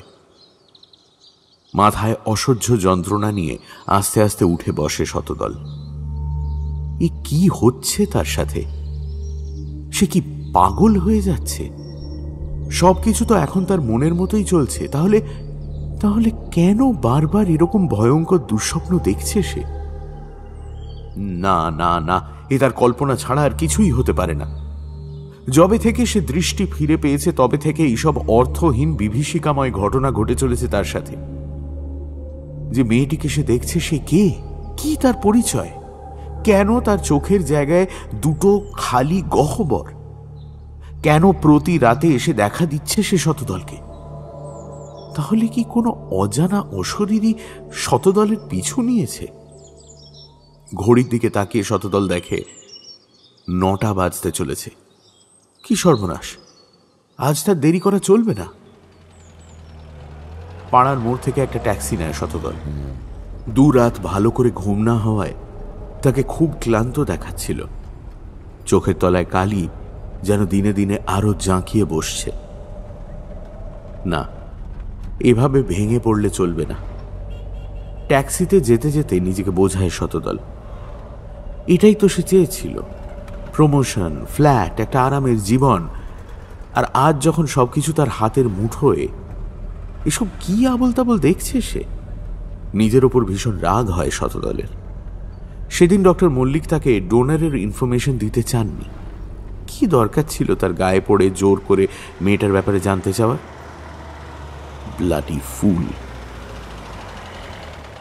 ট্যাক্সির ভাড়া মিটিয়ে লিফটের জন্য অপেক্ষা না করে সিঁড়ি দিয়ে দৌড়ে উঠে যখন সে অফিসের ফ্লোরে পা রাখল তখন তার শার্টটা ঘামে ভিজে গেছে। সোজা মেন্স ওয়াশরুমে ঢুকে চোখে মুখে জল দিয়ে নিজের বিগড়ে যাওয়া হুলিয়াটাকে মোটামুটি প্রেজেন্টেবল করে নেয় শতদল। তারপর আয়নার দিকে তাকিয়ে নিজেকে বলে, oh okay Shatadal, you have got this, you have got this, this is your day, this is it, this is it, this is it, this is it, চলো। বাথরুম থেকে বেরিয়ে উৎসুক পায়ে নিজের ডেস্কের দিকে হাঁটা দেয় সে। রাহা যেন তারই অপেক্ষায় দাঁড়িয়েছিলেন। শতদলকে আসতে দেখে একটু বিরক্ত স্বরেই বলে ওঠেন, কি ব্যাপার আপনার? এত দেরি? প্রমোশন হয়েছে বলে কি মাথা কিনে নিয়েছেন নাকি? না, সকাল থেকে শরীরটা একটু ভালো নেই, তাই জাস্ট। ঠিক আছে ঠিক আছে, আসুন আমার সাথে। শতদলের এই আচমকা পদোন্নতি যে মিস্টার রাহা খুশি চোখে দেখছেন না, তা তার ব্যবহারেই প্রকাশ পেতে থাকে। অনিচ্ছা সত্ত্বেও যে তুমির বদলে তাকে আপনি করে সম্বোধন করতে হচ্ছে এবং সেটা যে ত্রিদীপ রাহার মোটেই ভালো লাগছে না, তাও তার কথা সুরে স্পষ্ট। এই সমাজে কিছু লোক আছে যাদের অনেক থাকা সত্ত্বেও অন্যের ভালোটা সহ্য হয় না। রাহা সেই ক্যাটাগরিতেই পড়েন। শতদলকে তার নতুন কেবিন দেখিয়ে বসের সাইন করা প্রমোশন লেটার তুলে দিতে দিতে রাহা বললেন, অফিসের টাইমটা সবার জন্য এক শতদল বাবু। আপনি হয়তো জেনারেল ব্রাঞ্চ ম্যানেজার হয়ে গেছেন, কিন্তু অফিসের নিয়মটা ভুলে যাবেন না। এবার আর ত্রিদীপ রাহার এই ব্যবহার সহ্য হয় না শতদলের। আর আপনি বোধহয় ভুলে যাচ্ছেন জেনারেল ব্রাঞ্চ ম্যানেজারের সাথে কিভাবে কথা বলা উচিত। দেখুন শতদল বাবু। বাবু নয় স্যার, আপনি এখন আসতে পারেন। বাকি কথা আমি মিস্টার বানসালের সঙ্গে বলে নেব। লিভ। শতদলের থেকে যে এত কাটা কাটা জবাব তাকে পেতে হবে তা ত্রিদীপ রাহা স্বপ্নেও ভাবেননি। তার বিরক্তিভরা মুখ এখন চুপসে আমের আঁটির মতো হয়ে গেছে।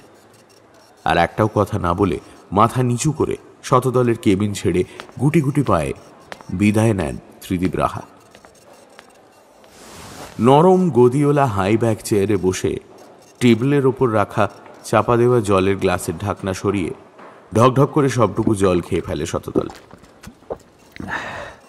মনে মনে রাহাকে ঢিট করতে পারার আনন্দ হলেও আগের দিন রাতের ঘটনা কিছুতেই মন থেকে ঝেড়ে ফেলতে পারে না শতদল। সত্যিই কি সে পাগল হয়ে যাচ্ছে? একবার ডক্টর মল্লিককে একটা ফোন করলে হয় না? তিনি হয়তো এই সমস্যার কোনো সমাধান দিতে পারবেন। রাতের পর রাত এরকম চলতে থাকলে তো সে আবার অসুস্থ হয়ে পড়বে। অফিসে এবার তার দায়িত্ব বাড়বে, তার সাথে কাজের চাপ বাড়বে, আর সেই চাপ সামলে ভালো পারফরমেন্স দিতে হলে আর কিছু না হোক, রাতে শান্তির ঘুমটুকু হওয়া তো দরকার। তার একটা গাফিলতির সুযোগ নেওয়ার জন্য তো বসেই আছে রাহা। না, কিছু একটা তাকে করতেই হবে। নতুন ক্লায়েন্টের সাথে একটা জরুরি মিটিং সেরে লাঞ্চ ব্রেকের জন্য ক্যান্টিনে যায় শতদল। এগ চিকেন স্যান্ডউইচ আর কফির অর্ডার দিয়ে ডক্টর মল্লিককে ফোন করে সে।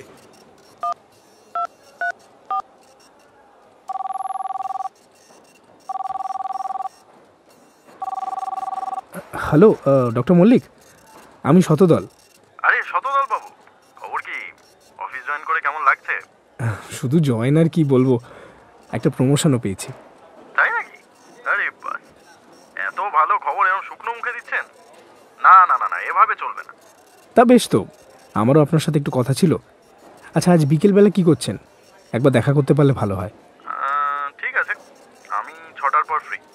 কফি হাউস তো আপনার অফিসের থেকেও কাছে হবে, ওখানেই বসা যাক তাহলে। ডক্টর মল্লিকের সাথে প্ল্যান করে 6:30 কলেজ স্ট্রিটে দেখা করা স্থির হয়। সব কাজ শেষ করে শতদল সময়ের একটু আগেই পৌঁছে যায় কফি হাউসে। এক কাপ ব্ল্যাক কফি নিয়ে কফি হাউসের ব্যালকনিতে বসে সে অপেক্ষা করতে থাকে। ডক্টর মল্লিকের সময় জ্ঞান খুবই প্রখর। ঠিক 6:30 নাগাদ এসে হাজির হন তিনি। শতদল তাকে ঢুকতে দেখে হাত নেড়ে ইশারা করে। একগাল হাসি নিয়ে তিনি শতদলের দিকে এগিয়ে আসছিলেন, কিন্তু শতদলের মুখটা দেখে তিনি যেন একটু চমকে গেলেন। আশা করেছিলেন আজ ফাইনালি তাকে হাসি খুশিই দেখবেন, কিন্তু তার মুখে একটা বিষণ্ণতার ছায়া দেখে বেশ অবাক হলেন ডক্টর মল্লিক। এ কি মশাই, আপনি এখন ক্লাউড নাইনে আর আপনার চোখ মুখের এরকম হাল? আপনার কি শরীর ভালো নেই নাকি? সব বলছি, তার আগে কি খাবেন বলুন। এখানকার মাটন আফগানিটা আমার বড্ড ভালো লাগে জানেন, আর তার সাথে একটা কোল্ড কফি। একটু হেসে শতদল উর্দি পরা বেয়ারাকে ডেকে একটা কোল্ড কফি আর 2টো মাটন আফগানির অর্ডার দেয়। তারপর কিছুক্ষণ চুপ করে মনে মনে পুরো ব্যাপারটা গুছিয়ে নেয়। কি ব্যাপার বলুন তো মশাই, আপনাকে তো খুব সিরিয়াস মনে হচ্ছে। কি হয়েছে বলবেন? কিভাবে শুরু করি সেটাই ভাবছি। আপনি যদি আমাকে পাগল ভাবেন। শতদল বাবু, আমি শুধু আপনার ডাক্তারই নই, বন্ধু। সংকোচ না করে যা বলার নির্দ্বিধায় বলে ফেলুন। দৃষ্টি ফিরে পাওয়ার পরের দিন রাত থেকে তার দেখা সব কিছু সে এক নিঃশ্বাসে বলে যেতে থাকে। মাঝখানে একবার বেয়ারা এসে খাবার দিয়ে যায়। তার সব কথা বলা শেষ হলে জলের গ্লাস থেকে একটু জল খেয়ে ডক্টর মল্লিককে জিজ্ঞেস করে, এবার আপনি বলুন আমি কি করি। রাতের পর রাত যদি এরকম চলতে থাকে তাহলে তো সত্যি পাগল হয়ে যাবো ডাক্তারবাবু। আমার মনে হয় আপনি একটু বেশিই ভাবছেন। এটা আসলে কিছুই নয়, সিম্পল হ্যালুসিনেশন। ডাক্তারি ভাষায় একে বলে পোস্ট ট্রমেটিক স্ট্রেস। সময়ের সঙ্গে সঙ্গে এটা কেটে যাবে। না না না, আপনি বুঝতে পারছেন না। আমার এখন রীতিমতো রাত্রিরে ঘুমোতে যেতে ভয় করছে। আবার যদি চোখ খুলে আমি তাকে দেখি, আমি হয়তো হার্ট ফেল করেই মরে যাব। তারপর বলি বলি করে প্রশ্নটা করেই ফেলে শতদল। একটা জিনিস ডাক্তারবাবু, আমাকে এই চোখ দুটো কে দান করেছে বলতে পারবেন? আর সঙ্গে সঙ্গে ডক্টর মল্লিকের মুখ গম্ভীর হয়ে ওঠে। একটা অদ্ভুত নিস্তব্ধতা নেমে আসে। ডোনারের কথা জানতে চাওয়াতে এত গম্ভীর হয়ে গেলেন কেন ডাক্তার? কিছু বুঝতে না পেরে আবার প্রশ্ন করে শতদল।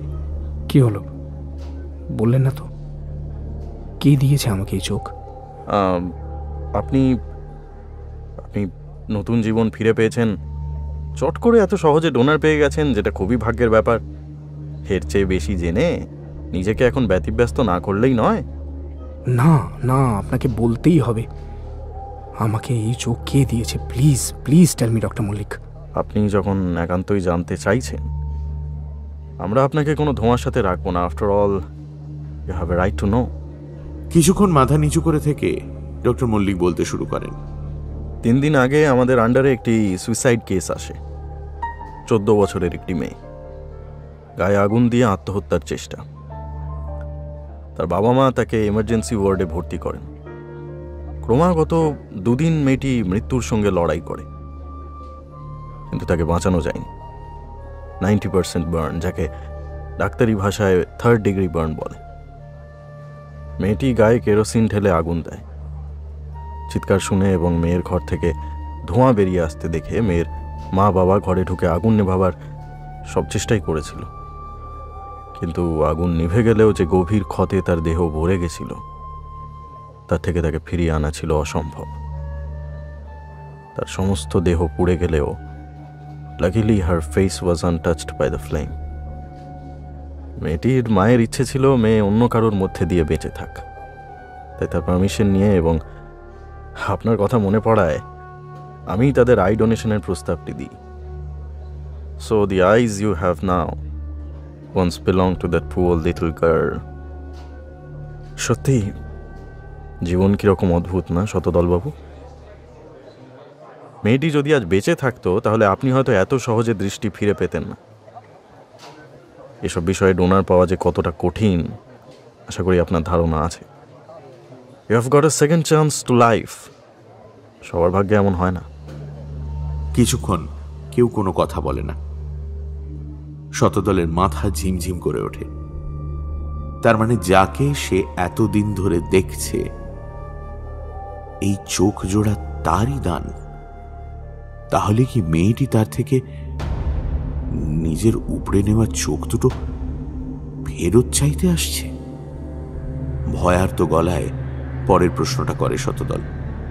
কিন্তু ওইটুকু মেয়ে সুইসাইড করতে গেল কেন? সেটা তো পুলিশই বলতে পারবে শতদলবাবু। এটা নিয়ে আপনি বেশি ভাববেন না, এতে আপনারই মনে চাপ পড়বে। যা হয়েছে ভুলে যান। Let the past be in the past. কিন্তু আমার সাথে যেটা ঘটছে সেটা মিয়ার হ্যালুসিনেশন নয় ডক্টর মল্লিক। আপনি কেন বুঝছেন না? আমার রাতে ঘুমোতে ভয় করছে। মনে হচ্ছে একবার ঘুমের কোলে ঢলে পড়লেই আমি আবার তাকে দেখতে পাবো। শতদলের গলায় কাতর সুর ভেসে ওঠে। ডক্টর মল্লিক কিছুক্ষণ তার অসহায় মুখের দিকে তাকিয়ে থাকেন, তারপর কি যেন ভাবতে থাকেন। চুপ করে থাকবেন না ডক্টর মল্লিক, আপনি আমার একমাত্র ভরসা। এই নরক যন্ত্রণা থেকে আমাকে বাঁচান। I don't want to end up in a mental institution. Please please help me. আপনি বরং একটা কাজ করুন। হ্যাঁ, আমি আপনাকে ডোনারের বাড়ির ঠিকানা দিচ্ছি। আপনি তার পরিবারের সাথে একবার দেখা করে আসুন। মেয়েটির বাবা মায়ের সঙ্গে দেখা করলে আপনার মনের এই টালমাটাল অবস্থাটা কিছুটা হলেও কমবে। I think an interaction with them will actually help you. বেশ, তাই করবো তাহলে। কালই যাব। আপনি আমাকে ঠিকানাটা দিন। পকেট থেকে একটা ছোট নোটবুক বের করে ডক্টর মল্লিক শতদলের দিকে এগিয়ে দেন। এ নিন, লিখে নিন। ডোনারের নাম সম্প্রীতি Kundu, daughter of Ajitesh Kundu, 8/C lake place, southern avenue. এই হচ্ছে ওনার বাড়ির ফোন নাম্বার। আরো কিছুক্ষণ ডক্টর মল্লিকের সাথে গল্প করে বাড়ি ফেরার পথ ধরে শতদল। সারা রাস্তা সে শুধু সম্প্রীতির কথাই ভাবতে থাকে।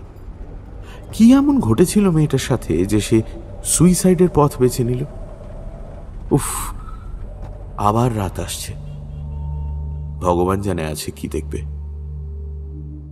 বাড়ি ফিরে অফিসে ফোন করে শতদল। ডাক্তারের চেক আপ আছে এই অজুহাত দিয়ে কাল আর পরশু 2 দিন ছুটি নিয়ে নেয় সে। বসের কাছে ছুটি মঞ্জুর করিয়ে স্নান করতে যায়। ইদানিং যেন তার মনে হয় সেই বিকট মাংস পোড়ার গন্ধ সর্বক্ষণ তাকে তাড়া করে বেড়াচ্ছে। সুতির পাঞ্জাবি আর পাজামাটা গায়ে চাপিয়ে বিছানায় এসে বসে সে। ঘড়িতে সবে 8:30 বাজছে। একবার সম্প্রীতির বাড়ি ফোন করে তার কাল যাওয়ার ব্যাপারটা জানানো উচিত নয় কি? ডক্টর মল্লিকের দেওয়া নম্বরটা ডায়াল করে অধীর আগ্রহে অপেক্ষা করে শতদল। 3-4 বার রিং হয়ে যাওয়ার পর ফোনের ওপার থেকে একটি মহিলা কণ্ঠ ভেসে আসে। হ্যালো, নমস্কার, আমার নাম শতদল প্রামাণিক। আমি ডক্টর মল্লিকের কাছ থেকে আপনাদের নাম্বারটা পেয়েছি। ডক্টর মল্লিক, কি ব্যাপার? আসলে কয়েক সপ্তাহ আগে একটা অ্যাক্সিডেন্ট হয়, তাতে আমার দুটো চোখই নষ্ট হয়ে গেছিল। ডক্টর মল্লিকেরই সহায়তায় একটা ট্রান্সপ্লান্ট করি এবং আমি আমার দৃষ্টি ফেরত পেয়েছি। কিন্তু ওনার থেকেই জানতে পেরেছি যে আপনার মেয়েই আমার ডোনার। আমার সম্প্রীতির চোখ তাহলে আমার মেয়ে? কান্নায় গলা বুঝে আসে মহিলার। শতদল তাকে কাঁদতে দেয়। কেন জানি না, তার দুঃখটা সে আন্দাজ করতে পারে। সেও যেমন বাবা মাকে হারিয়েছে, এই মহিলাও তেমন হারিয়েছেন তার একমাত্র মেয়েকে। ক্ষমা করবেন, আমি সম্প্রীতির মা, মিসেস মলিনা কুণ্ডু। যদি কিছু মনে না করেন, আমার আপনার কাছে একটা আর্জি আছে। আপনি একবার আমার বাড়ি আসবেন। আসলে আপনাকে সামনে থেকে দেখলে আর যাই হোক আমি এইটুকু সান্ত্বনা পাবো যে আমার সম্প্রীতি আপনার মধ্যে দিয়ে বেঁচে থাকবে। আপনি প্লিজ একটিবার কষ্ট করে আসবেন। একটা স্বস্তির নিঃশ্বাস ফেলে শতদল জানায় যে সে নিজেও তাদের সাথে একবার দেখা করতে চায়, আর সেই জন্যই সে আজ ফোন করেছে। ভদ্রমহিলা তাকে তাদের বাড়ির ঠিকানাটা আরেকবার ভালো করে বুঝিয়ে দেন এবং কাল সন্ধেবেলায় তিনি এবং তার স্বামী শতদলের পথ চেয়ে বসে থাকবেন এই কথা বলেন। অবশ্যই সে যাবে এমন প্রতিশ্রুতি দিয়ে মিসেস কুণ্ডুকে শুভরাত্রি জানিয়ে ডিনার করতে বসে শতদল। মনটা এখন তার অনেক হালকা লাগছে। কেন জানি না, তার মনে হচ্ছে অনেক প্রশ্নের উত্তর সে কাল পেয়ে যাবে। শুধু আজ রাতটা কোনো রকমে কাটলে হয়। ডিনার শেষ করে এক অজানা আতঙ্ক বুকে নিয়ে বিছানায় এসে শোয়ে শতদল। ঘরের চারিদিকটায় একবার চোখ বুলিয়ে নেয় সে। গত 2 রাত ধরে সে যা দেখছে তার কতটা হ্যালিউসিনেশন আর কতটা রিয়ালিটি আজ খতিয়ে দেখবে শতদল। আজ কিছুতেই জ্ঞান হারাবে না সে, যাই হয়ে যাক। তিলে তিলে এভাবে পাগল হয়ে মরতে সে রাজি নয়। হাজার চিন্তা মাথায় নিয়ে কখন ঘুমিয়ে পড়েছে শতদল তার নিজেরই খেয়াল নেই। হঠাৎ একটা কাঁচ ভাঙার শব্দে তার ঘুম ভেঙে যায়। তড়াক করে খাট থেকে নেমে বেডসাইড সুইচটা টিপে দেয় শতদল। কিছুক্ষণ আগেও যে ল্যাম্পটা বরাবর কাজ করছিল সেটা এখন আর জ্বলছে না। তার চোখ যায় দেওয়ালে লাগানো বড় আয়নাটির দিকে। তারই এক কোণা থেকে ভেঙে পড়েছে এক টুকরো কাঁচ। খাট থেকে নেমে আয়নার সামনে গিয়ে যেই না সে কাঁচের টুকরোটা কুড়িয়ে তুলেছে, অমনি আয়নার দিকে লক্ষ্য যায় তার, আর তার সমগ্র শরীর পাথরের মতো শক্ত হয়ে যায়। আয়নায় ফুটে উঠেছে সেই বিভৎস নারী মূর্তি। তার সর্বাঙ্গ আগুনে ঝলসানো, আর 2 চোখের জায়গায় 2টো গভীর গর্ত। কিন্তু আজ সেই মূর্তি কাঁদছেও না, চিৎকারও করছে না। চুপ করে স্থির হয়ে শতদলের দিকেই তাকিয়ে দাঁড়িয়ে রয়েছে। তার ঘন ঘন দীর্ঘ নিঃশ্বাস পড়ছে। আগুনে বিকৃত হয়ে যাওয়া তার বুকটা সেই নিঃশ্বাসের সাথে সাথে ওঠানামা করছে। সম্প্রীতি, সম্প্রীতি, তুমি কি সত্যি এসেছো? শরীরের সমস্ত সাহস একত্র করে কাঁপা কাঁপা গলায় নারী মূর্তিকে প্রশ্ন করে শতদল। মেয়েটি কোনো জবাব দেয় না, শুধু একবার হ্যাঁ সূচক মাথা নাড়ে। সম্প্রীতির অতৃপ্ত আত্মা যে সত্যি তাকে দেখা দিচ্ছে তা বুঝতে আর অসুবিধা হয় না শতদলের। সে দিব্যি অনুভব করে তার গায়ের লোম খাড়া হয়ে গেছে। সম্প্রীতি, কি চাও তুমি আমার থেকে? কিছু কি বলতে চাও আমাকে সম্প্রীতি? আবার সেই স্থির হ্যাঁ সূচক ভঙ্গিতে মাথা নাড়ে অশরীরী। আর তারপরে আয়নায় ফুটে ওঠে এক অদ্ভুত দৃশ্য। হঠাৎ এক অজানা শূন্য থেকে বেরিয়ে আসে একটি পুরুষালী হাত এবং চেপে ধরে সেই নারী মূর্তির মুখ। বলিষ্ঠ সেই হাতে চকচক করছে একটা সোনার রিস্ট ওয়াচ। কি বলতে চাইছে সম্প্রীতি? শতদল কিছু বুঝে ওঠার আগেই একটা চাপা গোঙানি বেরিয়ে আসতে থাকে আয়নার মধ্যে থেকে।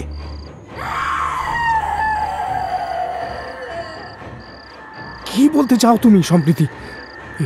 এর অর্থ কি? ভয়ার্ত দৃষ্টিতে চেঁচিয়ে জানতে চায় শতদল, কিন্তু ধীরে ধীরে সম্প্রীতির দেহ মিলিয়ে যেতে থাকে হাওয়ায়। সম্প্রীতি, সম্প্রীতি বলে যাও কি চাও আমার থেকে, বলে যাও। কেন আমাকে কষ্ট দিচ্ছ এভাবে? কেন? আমি আর পারছি না।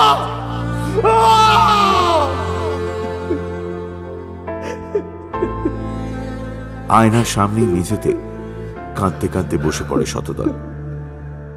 এই অসহ্য যন্ত্রণার শেষ কোথায়? কবে ফিরে পাবে সে তার নির্ঝঞ্ঝাট জীবন? কবে সে একটু শান্তির ঘুম ঘুমোবে? বাকি রাতটা বিছানায় এপাশ ওপাশ করে কেটে যায় শতদলের। সে বুঝতে পারে সম্প্রীতির মৃত্যুর পিছনে কোনো গভীর রহস্য লুকিয়ে আছে, আর সেই রহস্যই তার কাছে বলতে চাইছে অসহায় সম্প্রীতি। যতদিন না সেই রহস্যের সমাধান হচ্ছে ততদিন শতদলেরও শান্তি নেই। যে চোখ তাকে তার দৃষ্টি ফিরিয়ে দিয়েছে সেই চোখ তো সে উপড়ে ফেলতে পারবে না। সুতরাং রাস্তা একটাই, সম্প্রীতির দেখানো সেই সোনার ঘড়ি পরা হাতটা কার তা তাকে জানতেই হবে।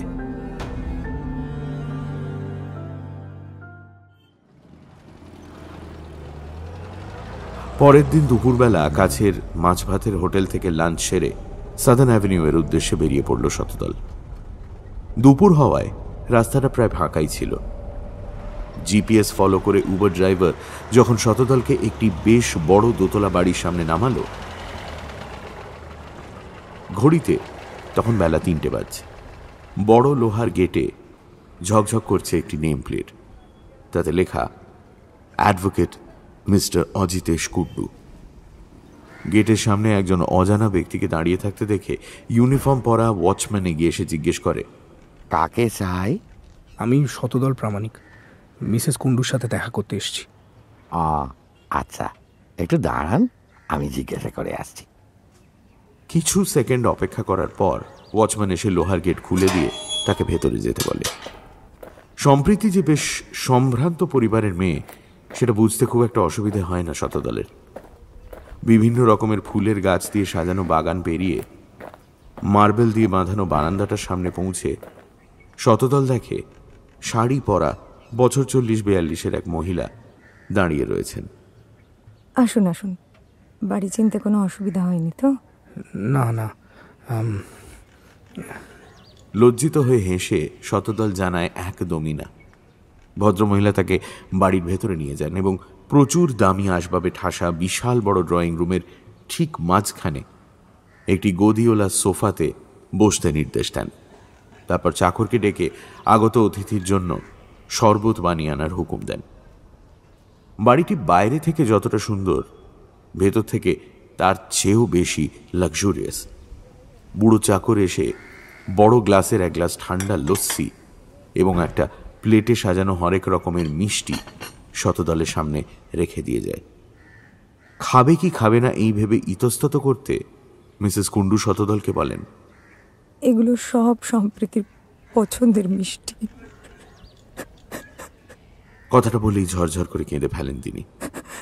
শতদলের ফোন করার পর থেকে তিনি যে কতটা আবেগ নিজের মনে চেপে রেখেছিলেন তাকে এইভাবে কাঁদতে দেখে বুঝতে পারল সে। মিসেস কুন্ডু, আপনি প্লিজ এভাবে কাঁদবেন না। আমি জানি নিজের কাছের মানুষ হারানো কতটা কষ্টের।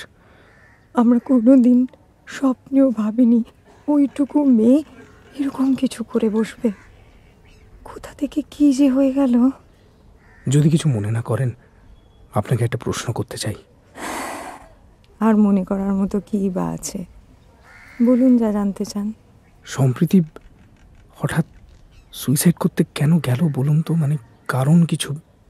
জানি না, ও চিরকালই খুব চুপচাপ ছিল, আর ওর বাবার মৃত্যুর পর আরোই নিজেকে গুটিয়ে নেয়। বাবার মৃত্যু? হ্যাঁ, mister Kundu is my second husband. আমার প্রথম স্বামী এবং সম্প্রীতির বাবা একটি কার অ্যাক্সিডেন্টে মারা যান। সম্প্রীতির তখন 10 বছর বয়স।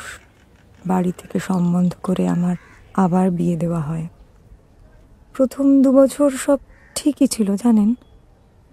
চুপচাপ থাকলেও সম্প্রীতি ছাদে বসে ছবি আঁকতো, ডায়েরি লিখতো, খেলনা নিয়ে খেলা করত। কিন্তু শেষের 1 বছর সে জানি কেমন হয়ে গেছিল। এখন আমার মনে হয় সম্প্রীতি হয়তো কোনোদিন আমার দ্বিতীয় বিয়েটা মন থেকে মেনে নিতে পারেনি। আমার বর্তমান স্বামী যদিও তাকে কখনোই বকাবকি করেননি বা কোনো রকম জোরও করেননি। আমরা দুজনেই অনেক চেষ্টা করেছিলাম সম্প্রীতিকে স্বাভাবিক করে তোলার, কিন্তু সে কেন জানি না সারাক্ষণ ভয় ভয়ে থাকতো। আমরা কেউ তার কাছে গেলে উঠে নিজের ঘরে চলে যেত। একবার তো সে নিজের হাত কাটারও চেষ্টা করেছিল। কি ভাগ্যিস আমার স্বামী তার ঘরে ঢুকে পড়ে, কিন্তু শেষ রক্ষার হলো কই। আপনারা সম্প্রীতিকে কোনো ডাক্তারের কাছে নিয়ে যাননি? হ্যাঁ, অনেকবার তাকে সাইকিয়াট্রিস্টের কাছে নিয়ে গেছি, কিন্তু কারুর সাথে সে একটি কথাও বলেনি। কিসের যেন এক অজানা আতঙ্ক সব সময় তার চোখে মুখে ঘোরাঘুরি করত। আমি বুঝতে পারতাম সে কিছু একটা ব্যাপারে খুব ভয় পাচ্ছে, কিন্তু কাউকে কিচ্ছু বলতে পারছে না। আচ্ছা, সম্প্রীতি স্কুলের বন্ধুদের সাথে কথা বলে কিছু জানতে পারেননি? হয়তো কেউ তাকে বুলি করতো। সে চেষ্টা কি আর করিনি? স্কুলের সব টিচার্সদের সাথে কথা বলেছি, এমনকি প্রিন্সিপালকেও বাদ দিইনি, কিন্তু সবাই একই উত্তর দিয়েছে। সে কারুর সাথে স্কুলে মিশতই না, সারাক্ষণ একা একা বসে তার ডায়েরিতে কি সব লিখত। তাহলে সেই ডায়েরিটা, সেটা থেকে কিছু পাওয়া যায়নি? ডায়েরিটা তো আর আমরা খুঁজেই পাইনি। সে কি? যেদিন সে মারা যায় পুলিশ তার ব্যাপারে এনকোয়ারি করতে আসে। একে সুইসাইড কেস, তারপর এরকম বিভৎস মৃত্যু। আমি তাদের সব কথাই খুলে বলি, এমনকি আমার স্বামী নিজে পুলিশের সাথে সম্প্রীতির স্কুলে যায়। 1 সপ্তাহ টানা আমাদের বিভিন্ন প্রশ্নের সম্মুখীন হতে হয়। সেই সময়টা যে কি গেছে। সহানুভূতি দেখানো তো দূরের কথা, পুলিশ আমাদের অবধি সন্দেহ করতে ছাড়েনি। আচ্ছা আপনি বলুন, মা হয়ে নিজের মেয়েকে আগুনে পুড়িয়ে মেরে ফেলবো? কি করে কেউ এরকম ধারণা করতে পারে?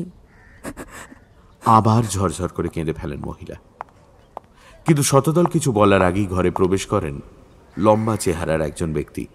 তার চোখে মোটা কালো ফ্রেমের চশমা। তাকে দেখলে বুঝতে একটু অসুবিধা হয় না যে ইনি অ্যাডভোকেট অজিতেশ কুন্ডু। স্ত্রীকে একজন অচেনা ব্যক্তির সামনে এইভাবে কান্নাকাটি করতে দেখে বেশ বিরক্তির সুরেই অজিতেশবাবু বলেন, মলিনা, নিজেকে সামলাও।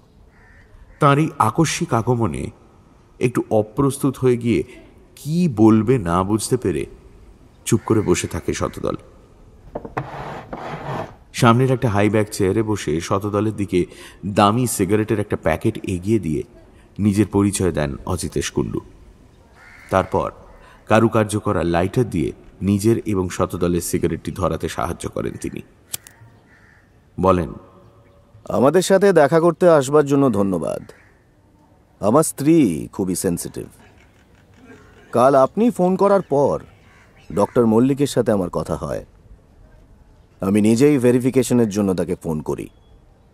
বুঝতেই পাচ্ছেন আমার এই সমাজে একটা পরিচিতি আছে।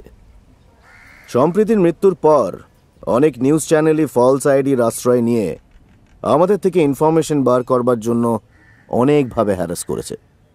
তাই ইদানিং বিশেষভাবে পরিচিত না হলে কাউকে আমি বাড়িতে অ্যালাউ করি না। কথায় যে একটা খোঁচা আছে সেটা বেশ বুঝতে পারে শতদল, কিন্তু সে উত্তর দেয় স্বাভাবিকভাবেই। আগে হ্যাঁ, বুঝতেই পারছি। মিসেস কুন্ডু একটু আগে বলছিলেন যে আপনাদের পুলিশের ঝুঁকি অনেক পোহাতে হয়েছে। দেখুন শতদল বাবু, যা হারাবার তা আমরা হারিয়েছি। তবে আপনাকে আমি একটাই কথা বলবো, যেটা আমি পুলিশকেও বলেছি। সম্প্রীতি ওয়াজ আ ট্রাবলড চাইল্ড। তার বাবার মৃত্যুর পর থেকেই সে ডিপ্রেশনে চলে যায়। আমরা অনেক চেষ্টা করলেও তাকে সেখান থেকে ফিরিয়ে আনতে পারিনি। তার সুইসাইডাল টেন্ডেন্সিস ছিল এবং পুলিশও আলটিমেটলি সেই কনক্লুশনেই আসতে বাধ্য হয়। কথাটা বলে চুপ করে থাকেন অজিতেশ কুন্ডু। এক দৃষ্টিতে মেপে নিতে চান শতদলের আজ দেখা করতে আসার পেছনে অন্য কোনো উদ্দেশ্য আছে কিনা। একটু গলা ঝাড়া দিয়ে জিজ্ঞাসা করবে না ভেবেও প্রশ্নটা করে ফেলে শতদল। আচ্ছা, মিসেস কুন্ডু বলছিলেন সম্প্রীতির একটা ডায়েরি ছিল যা তার মারা যাওয়ার পর থেকে মিসিং। পুলিশকে সেটা জানিয়েছিলেন আপনারা? হ্যাঁ, পুলিশকে সবই জানানো হয়েছে। ইনফ্যাক্ট তারা আমার পুরো বাড়ি সার্চ করে, কিন্তু সেই ডায়েরি কেন, সন্দেহজনক কোনো কিছুই তারা খুঁজে পায়নি। আপনি হয়তো জানেন না, আমি চাইলে আমার ক্ষমতার আশ্রয় নিয়ে এই বাড়ি খানা তল্লাশে পুলিশকে বাধাও দিতে পারতাম, কিন্তু আমি দিইনি, কারণ Sampriti was sick and that is why she took her own life. আর এটাই সত্যি। দেখুন, আমি জানি বারবার আপনাদের মেয়ের মৃত্যুর কথা তুলে এনে আমিও হয়তো আর সবার মতো আপনাদের কষ্ট দিচ্ছি, কিন্তু বিশ্বাস করুন, যেদিন থেকে সম্প্রীতির কথা আমি জানতে পেরেছি সেদিন থেকে আমার মনের মধ্যে একটা অদ্ভুত ডিলেমা চলছে। রাতে ভালো করে ঘুমোতে পারি না, শুধু ভাবি ঠিক কতটা ভেঙে পড়লে একটা 13 বছরের মেয়ে গায়ে আগুন লাগিয়ে সুইসাইড করার সিদ্ধান্ত নেয়। আমি নিশ্চিত তার এই আকস্মিক মৃত্যুর পেছনে কোনো একটা রহস্য আছে। আপনারা দয়া করে পুলিশকে এই কেসটা রিওপেন করতে বলুন প্লিজ। আপনারা কিন্তু তার কথা শেষ হবার অপেক্ষা না করেই প্রচন্ড রাগ এবং বিদ্বেষের সাথে এক লাফে চেয়ার থেকে উঠে পড়েন অজিতেশ কুন্ডু।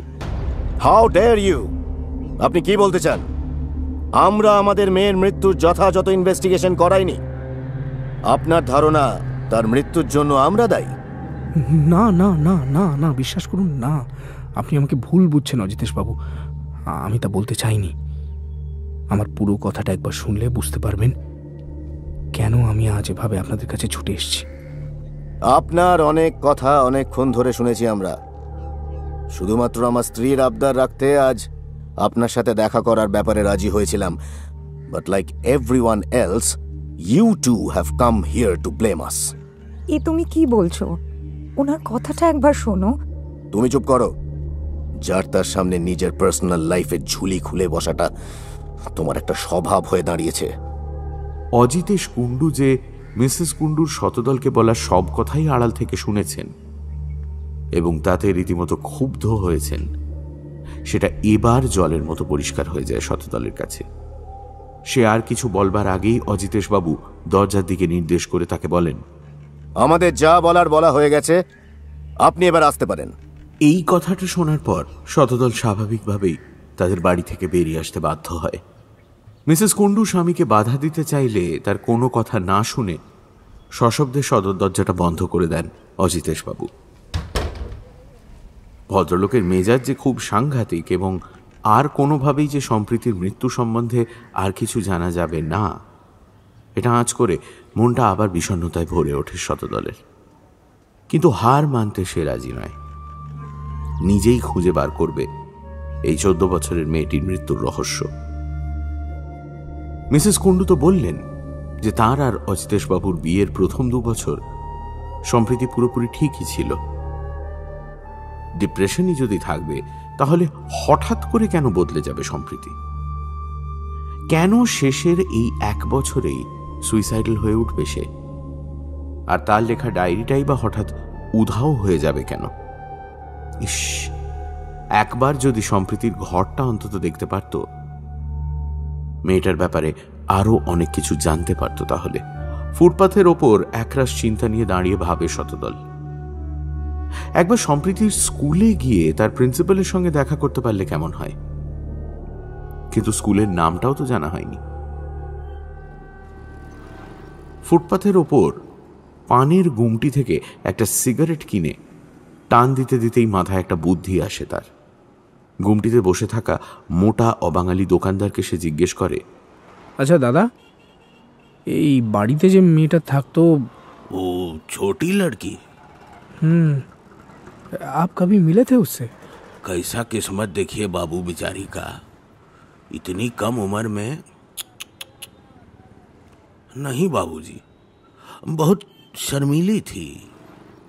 स्कूल जाती थी सुबह तो तब मैं देखता था उसको, हमेशा थोड़ी डरी डरी सी रहती थी। अच्छा, कौन से स्कूल में थी मालूम है आपको? हाँ, वो स्कूल बस पे ही तो लिखा रहता था, ये मॉडल इंग्लिश स्कूल। ঘড়িতে তখন বাজছে 4টে। মডেল ইংলিশ স্কুল এখান থেকে 20 মিনিটের হাঁটা পথ, কিন্তু ছুটি হওয়ার সময় হয়ে এসেছে। সময় নষ্ট করা যাবে না বুঝতে পেরে এক ছুটে রাস্তায় দাঁড়িয়ে থাকা ট্যাক্সিতে উঠে পড়ে Shatadal. Taxi taxi, model English school, জলদি জলদি। প্রথমে একটু ঘাবড়ে গেলেও তাড়া আছে ভেবে ট্যাক্সি ড্রাইভার সঙ্গে সঙ্গে গাড়ি স্টার্ট করে দেয়। ট্যাক্সি নিয়ে স্কুলের গেটের সামনে যখন উপস্থিত হয় শতদল, তখন সবেমাত্র ছুটির ঘন্টা বাজতে শুরু করেছে। 100 টাকার একটা নোট ট্যাক্সিওয়ালার দিকে ছুঁড়ে দিয়ে চেঞ্জটা ফেরত না নিয়েই এক দৌড়ে স্কুলের ভেতরে ঢুকে যায় সে। স্কুলের করিডোরে দাঁড়িয়ে থাকা গার্ডকে প্রিন্সিপালের ঘরটা কোন দিকে জিজ্ঞাসা করে নেয় সে, আর তারপর সোজা তার ঘরের সামনে গিয়ে হাজির হয় শতদল এবং বেশ জোরেই দুবার নক করে। বয়স্ক প্রিন্সিপাল মিস জোন্স যখন বাড়ি ফেরার তোড়জোড় করছিলেন, তখন দরজায় দুমদুম করে আঘাতে শব্দ শুনে বেশ হকচকিয়েই যান। Come in. নমস্কার ম্যাডাম, আমার নাম শতদল প্রামাণিক। আপনার সঙ্গে এই স্কুলেরই একজন স্টুডেন্টের ব্যাপারে একটু কথা ছিল। বেশি সময় নেব না, জাস্ট 5 মিনিটস ম্যাম। আচ্ছা বসুন। হ্যাঁ ধন্যবাদ। সম্প্রীতি কুণ্ডু আপনার স্কুলের স্টুডেন্ট, তার ব্যাপারে কিছু বলতে পারবেন?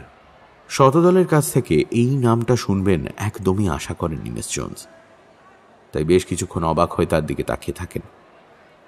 শতদল যে তাকে বেশ আশ্চর্য করে দিয়েছে এটা আন্দাজ করে সে আবার বলে, দেখুন, আমার তার সম্বন্ধে জানা বিশেষভাবে দরকার।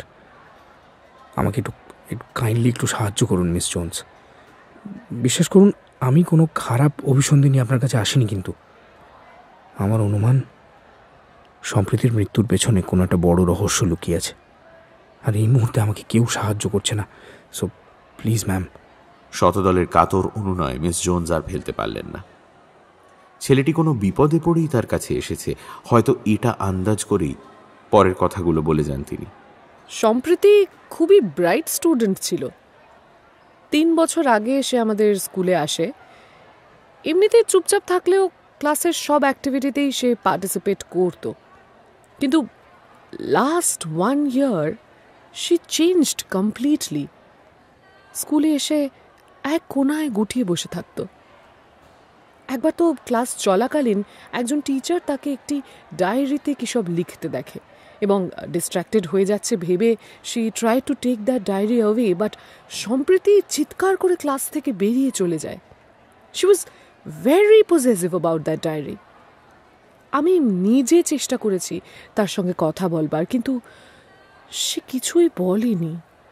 সারাক্ষণ কি যেন একটা ভয় তাকে তাড়া করে বেড়াতো। আর যেদিন শুনলাম সে সুইসাইড করেছে, আই ওয়াজ শকড। কেন? ওর মা বাবা তো বলেছে যে মেয়েটি ডিপ্রেশনের শিকার। এর আগেও নাকি ও সুইসাইড করার চেষ্টা করেছে। তার মায়ের ধারণা সম্প্রীতি তার সেকেন্ড ম্যারেজটা মেনে নিতে পারেনি। কি বলছেন আপনি? যেদিন প্রথম পেরেন্টস টিচার মিটিংয়ে তার বাবা মা আসে, সে কিন্তু সবাইকে ডেকে ডেকে তার বাবার সঙ্গে আলাপ করিয়ে দিচ্ছিল। She was genuinely happy. তার পরিবার যে আবার সম্পূর্ণ হয়েছে, সেই আনন্দ আমি সেদিনই তার চোখে দেখেছিলাম। আমি কখনোই বিশ্বাস করব না যে তার সুইসাইডের কারণ তার মায়ের সেকেন্ড ম্যারেজ। এমনকি আমি পুলিশকেও এই একই কথা বলেছি। এবং শুধু তাই নয়, অ্যানুয়াল স্পোর্টস ডেতে যখন একটি ইভেন্টে পার্ট নিতে গিয়ে মিস্টার কুন্ডুর গোল্ড রিস্ট ওয়াচটা ড্যামেজ হয়ে গেল, সম্প্রীতি লুকস রিয়েলি ওয়ারিড। আমি হলপ করে বলতে পারি সে তার স্টেপ ফাদারকে যথেষ্ট ভালোবাসত। মাথার ওপর আকাশ ভেঙে পড়লেও হয়তো শতদল এতটা চমকাতো না যতটা মিস জোনসের শেষ কথাটায় সে চমকে গেল। তার হাত পা কাঁপতে শুরু করেছে। কি বললেন? Gold wrist watch? হ্যাঁ, একটা পেরেন্ট কিড রেসের ইভেন্ট চলছিল এবং তখনই দৌড়তে গিয়ে ব্যালেন্স হারিয়ে তিনি পড়ে যান। আর thank you for your time madam, thank you. কি হলো? এ কি, কোথায় যাচ্ছেন আপনি? টলতে টলতে তার ঘর ছেড়ে শতদল বাবু স্কুলের বাইরে বেরিয়ে যায় শতদল। প্রচন্ড শরীর খারাপ লাগছে তার। ফাইনালি সে দুয়ে দুয়ে 4 করে ফেলেছে। কোনো রকমে স্কুলের বাইরে এসে একটা ট্যাক্সি জোগাড় করে তাতে উঠে পড়ে শতদল।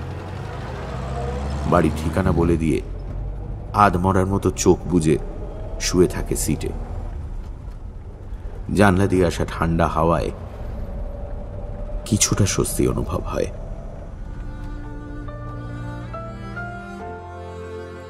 বাড়ি পৌঁছে নিজের খাটে এসে ধপ করে বসে পড়ে শতদল। তাহলে ওই হাত ছিল মিস্টার অজিতেশ কুন্ডুর। সম্প্রীতির মৃত্যুর কারণ তিনি।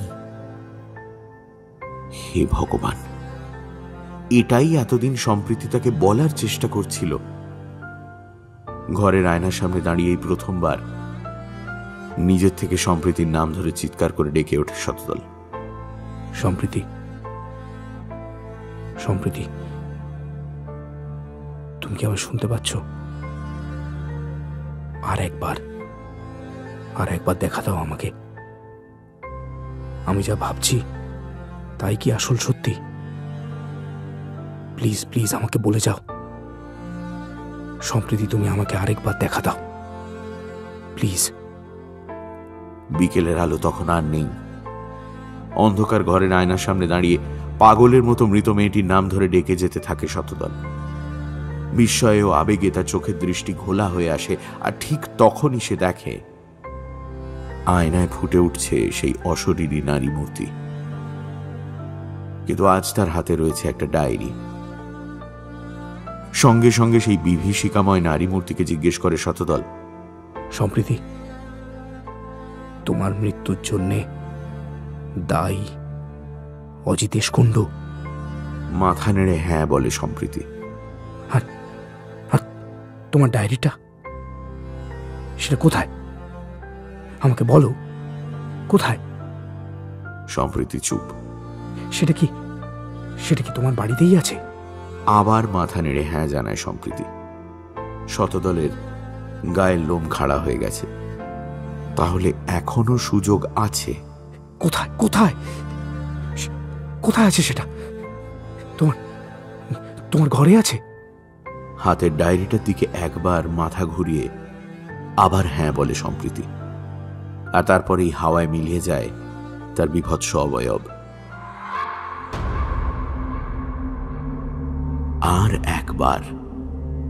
আর একবার তাকে যেতেই হবে মিস্টার কুন্ডুর বাড়ি। যে কোনো উপায়ে ঢুকতে হবে সম্প্রীতির ঘরে। সে নিশ্চিত ওই ঘরেই কোথাও লুকিয়ে রেখে গেছে সম্প্রীতি তার ডায়েরি। কিন্তু মিস্টার কুন্ডু বাড়িতে থাকলে সম্প্রীতির ঘরে ঢোকা তো দূর, বাড়ির গেটের ভেতরেও ঢোকা যাবে না। তাহলে উপায় কিছু একটা তাকে বের করতেই হবে। সারা রাত ভেবে শতদল ঠিক করে কাল সকালে সে সম্প্রীতির বাড়ি যাবে। কিন্তু সোজা বাড়িতে না ঢুকে রাস্তার একপাশে চুপ করে দাঁড়িয়ে অপেক্ষা করবে মিস্টার কুন্ডুর বাড়ি থেকে বেরিয়ে যাওয়ার। আর যেই উনি কাজে বেরিয়ে যাবেন তখনই মিসেস কুন্ডুকে ফোন করবে সে।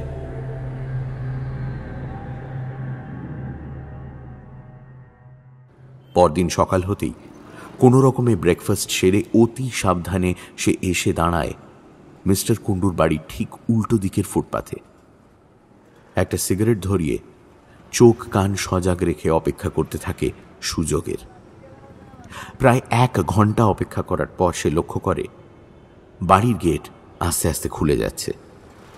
একটা কালো রঙের দামি গাড়ি বাড়ির ভেতর থেকে বেরিয়ে আসছে, আর তারপরেই স্যুট টাই পরে বেরিয়ে এসে গাড়িতে উঠে বসেন অ্যাডভোকেট অজিতেশ কুণ্ডু। ইউনিফর্ম পরা ড্রাইভার গাড়ি ঘুরিয়ে তাকে নিয়ে বেরিয়ে যেতেই ফোনে সেভ করে রাখা সম্প্রীতিদের বাড়ির নাম্বারে কল করে শতদল। কয়েকবার রিং হয়ে যাওয়ার পরেই ফোনের ওপার থেকে ভেসে আসে মিসেস মলিনা কুণ্ডুর পরিচিত কণ্ঠস্বর। হ্যালো, কাকে চাই? হ্যাঁ, মলিনা দেবী, আমি শতদল। দয়া করে ফোনটা কাটবেন না প্লিজ, আমার বিশেষ দরকার। আপনি? হ্যাঁ, আমি আপনার বাড়ির সামনেই দাঁড়িয়ে। আমাকে আরেকবার, এই শেষবার আপনার সঙ্গে দেখা করতে দিন প্লিজ। বেশ, আসুন আপনি, আমি ওয়াচম্যানকে বলে দিচ্ছি। এক লাফে ফুটপাত থেকে নেমে রাস্তা পেরিয়ে লোহার গেটের সামনে এসে দাঁড়ায় শতদল। চূড়ান্ত উত্তেজনায় সে দর দর করে ঘামছে। মিসেস কুণ্ডুর আদেশ পেয়ে এগিয়ে এসে গেট খুলে দেয় ওয়াচম্যান। এক ছুটে বাড়ির ভেতরে ঢুকে যায় শতদল। তাকে এরকম পাগলের মতো দেখে প্রথমটায় ভয় পেয়ে গেলেও শান্ত হয়ে মলিনা দেবী বলেন, কি ব্যাপার শতদল বাবু? আপনার যা বলার জলদি বলে চলে যান। আমার স্বামী যদি জানতে পারেন আমি আবার আপনাকে এই বাড়িতে ঢুকতে দিয়েছি, সর্বনাশ হয়ে যাবে। সব বলবো, সব কিছু, কিন্তু তার আগে আমাকে দয়া করে বলুন সম্প্রীতির ঘরটা কোন দিকে। কিন্তু কেন? সময় নষ্ট করবেন না মলিনা দেবী, প্লিজ বলুন। হাত তুলে বাড়ির মাঝখান দিয়ে উঠে যাওয়া সিঁড়ির দিকে নির্দেশ করে দেন মলিনা কুণ্ডু। ওই ওপরের ঘরটা। এক দৌড়ে সিঁড়ি দিয়ে ওপরে উঠে যায় শতদল। ঘরের বন্ধ দরজা ঠেলে ঢুকে পড়ে সে। সারা ঘর হরেক রকমের পুতুল আর ছবি দিয়ে সাজানো। সবকিছু ওলটপালট করে খুঁজতে থাকে শতদল।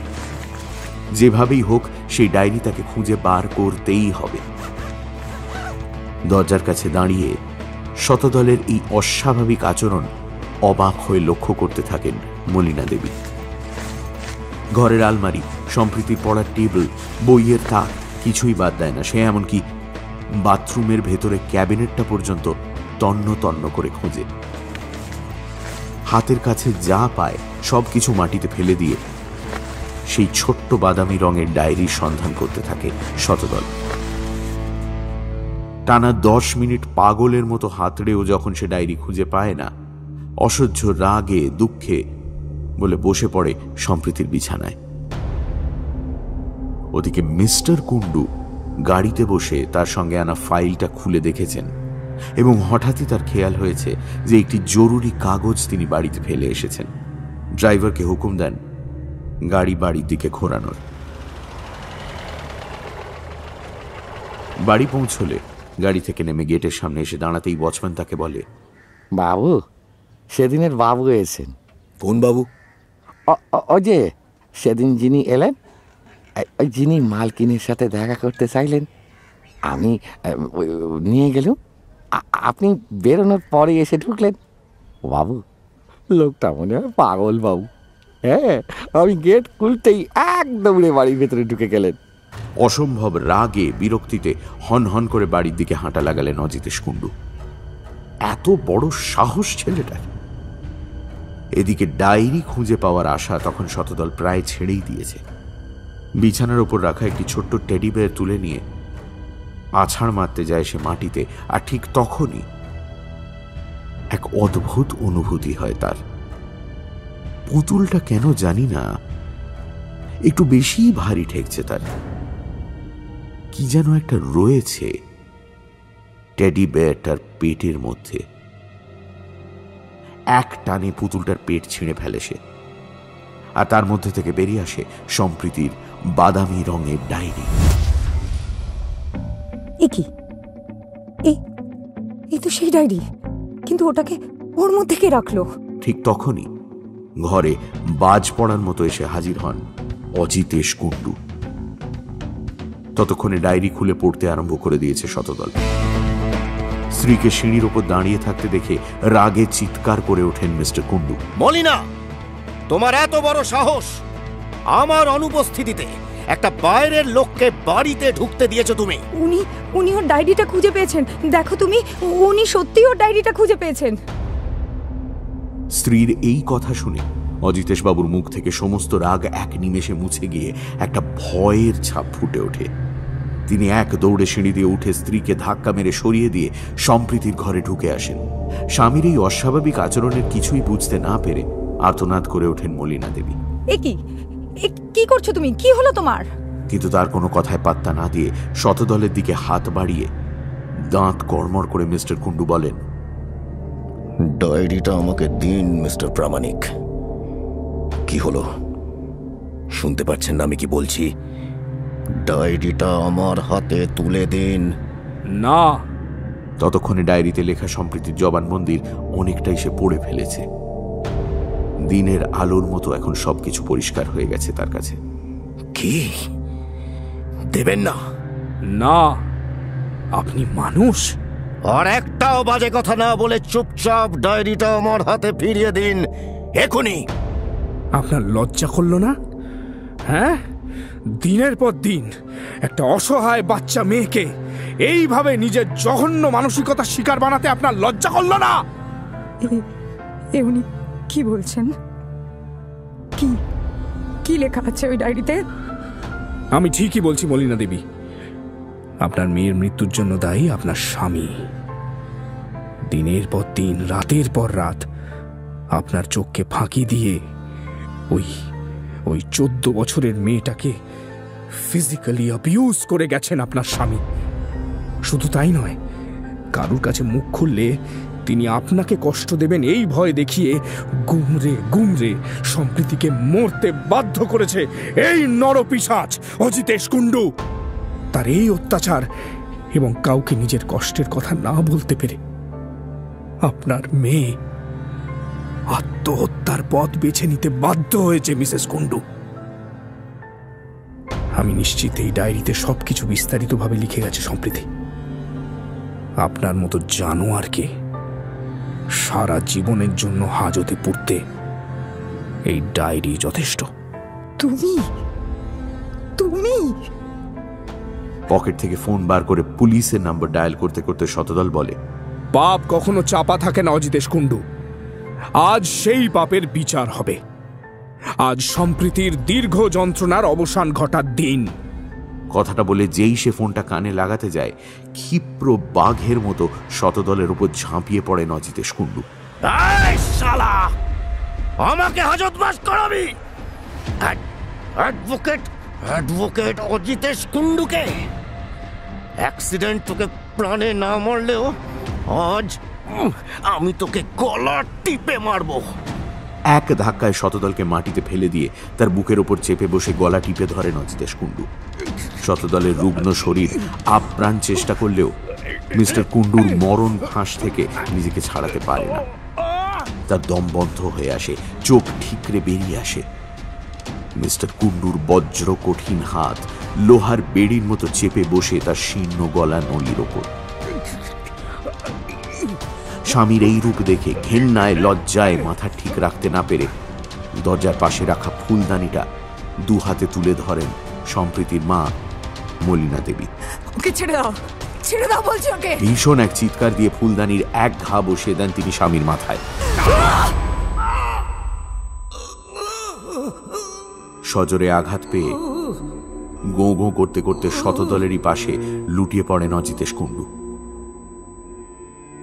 মাথা থেকে রক্তের ধারা নেমে আসে। কাশতে কাশতে উঠে বসে শতদল, আর দরজার কাছেই হাউ হাউ করে কাঁদতে কাঁদতে মাটিতে বসে পড়েন মিসেস কুণ্ডু। ডায়েরিটা বুকের কাছে শক্ত করে ধরে লালবাজারে ফোন করে শতদল। যখন পুলিশ অজিতেশ কুণ্ডুকে হাতকড়া পরিয়ে নিয়ে যাচ্ছে সাদার্ন অ্যাভিনিউ এর এই বিশাল বাড়ির সামনে, রাস্তায় আবার ভিড় জমেছে। এসে হাজির হয়েছে একাধিক নিউজ চ্যানেল। সবার মুখে মুখে তখন ছড়িয়ে পড়েছে ছোট্ট সম্প্রীতির নিদারুণ কষ্টের কাহিনী। ওসির হাতে সম্প্রীতির ডায়েরি এবং নিজের জবানবন্দি তুলে দিয়ে বেরিয়ে আসতে আসতে শতদল শুনতে পায় পুলিশের জেরায় মলিনা দেবী বলছেন, আমি ওর মাথায় ফুলদানিটা দিয়ে আঘাত করেছি। আমি সম্প্রীতির মা মলিনা সাহা। বিকেলবেলা আবার একবার থানায় যেতে হয়েছিল তাকে। ওসি জানতে চান যে সে কি করে বুঝলো এই ডায়েরি সম্প্রীতির ঘরেই আছে। কোনো উত্তর দিতে পারেনি শতদল। চুপ করে বসেছিল সে, কারণ সে জানে সত্যিটা কেউ বিশ্বাস করবে না। যতদিন এই কেসের মামলা চলবে, কোর্টে বয়ান দেওয়ার জন্য উপস্থিত থাকতে হবে শতদলকে, আর সে থাকবেও। সম্প্রীতি যাতে সম্পূর্ণ বিচার পায় তার জন্য সে শেষ পর্যন্ত চেষ্টা করবে। টানা 1 মাসের এই টানাপোড়েন তার জীবনে এনে দিয়েছে অনেক নতুন এবং ভয়ঙ্কর অভিজ্ঞতা। রাতে ডিনার করে যখন ক্লান্ত দেহে বিছানায় এসে শোয় শতদল, তার মন তখন একদম হালকা হয়ে গেছে। আজ রাতে আর তার ঘুমের কোনো ব্যাঘাত ঘটে না। শুধু ঘুমের মধ্যে এক সুন্দর স্বপ্ন দেখে সে। তার বিছানার পাশে বসে আছে 14 বছর বয়সী একটি ফুটফুটে সুন্দর মেয়ে, সম্প্রীতি। সেই ভয়ঙ্কর রূপ তার কোথায় হারিয়ে গেছে? গোলাপি রঙের ফ্রকে তাকে পুতুলের মতো দেখাচ্ছে। পরম মমতায় ফুলের মতো নরম হাত দিয়ে শতদলের মাথায় হাত বুলিয়ে দিচ্ছে মেয়েটা, যেন বলতে চাইছে তাকে সে অনেক কষ্ট দিয়েছে কদিন, আর আজ তাদের দুজনেরই সব কষ্টের অবসান ঘটেছে। পরম শান্তির হাসি ফুটে ওঠে সম্প্রীতির মুখে, আর সেই সঙ্গেই শেষবারের মতো হাওয়ায় মিলিয়ে যায় তার মুখটা। ঘুম ভেঙে যখন শতদল বিছানায় উঠে বসে, তখন জানলা দিয়ে ভোরের আলো এসে ঢুকছে। কিন্তু আজ তার ক্লান্ত লাগছে না। আজ তার নতুন জীবনের প্রথম দিন।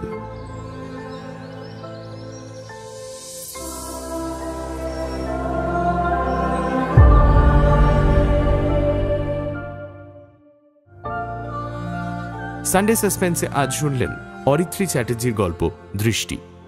শতদলের ভূমিকায় সোমক, মলিনা কুণ্ডু, ইভানা, অজিতেশ কুণ্ডু, অংশুমান পাল, বাবুদা বাসুদেব কর্মকার, ডক্টর বাগচি এবং রাহা দেবজ্যোতি ঘোষ, নার্সের চরিত্রে লাজবন্তী, বনসল রাজীব চ্যাটার্জি, ডক্টর মল্লিক শায়ক আমান, মলয়বাবু পুষ্পল, কন্ডাক্টর দিগন্ত দাস, অন্যান্য চরিত্রে অত্রি শায়ক সব্যসাচী বাবু, রাজেশ এবং সুমিত।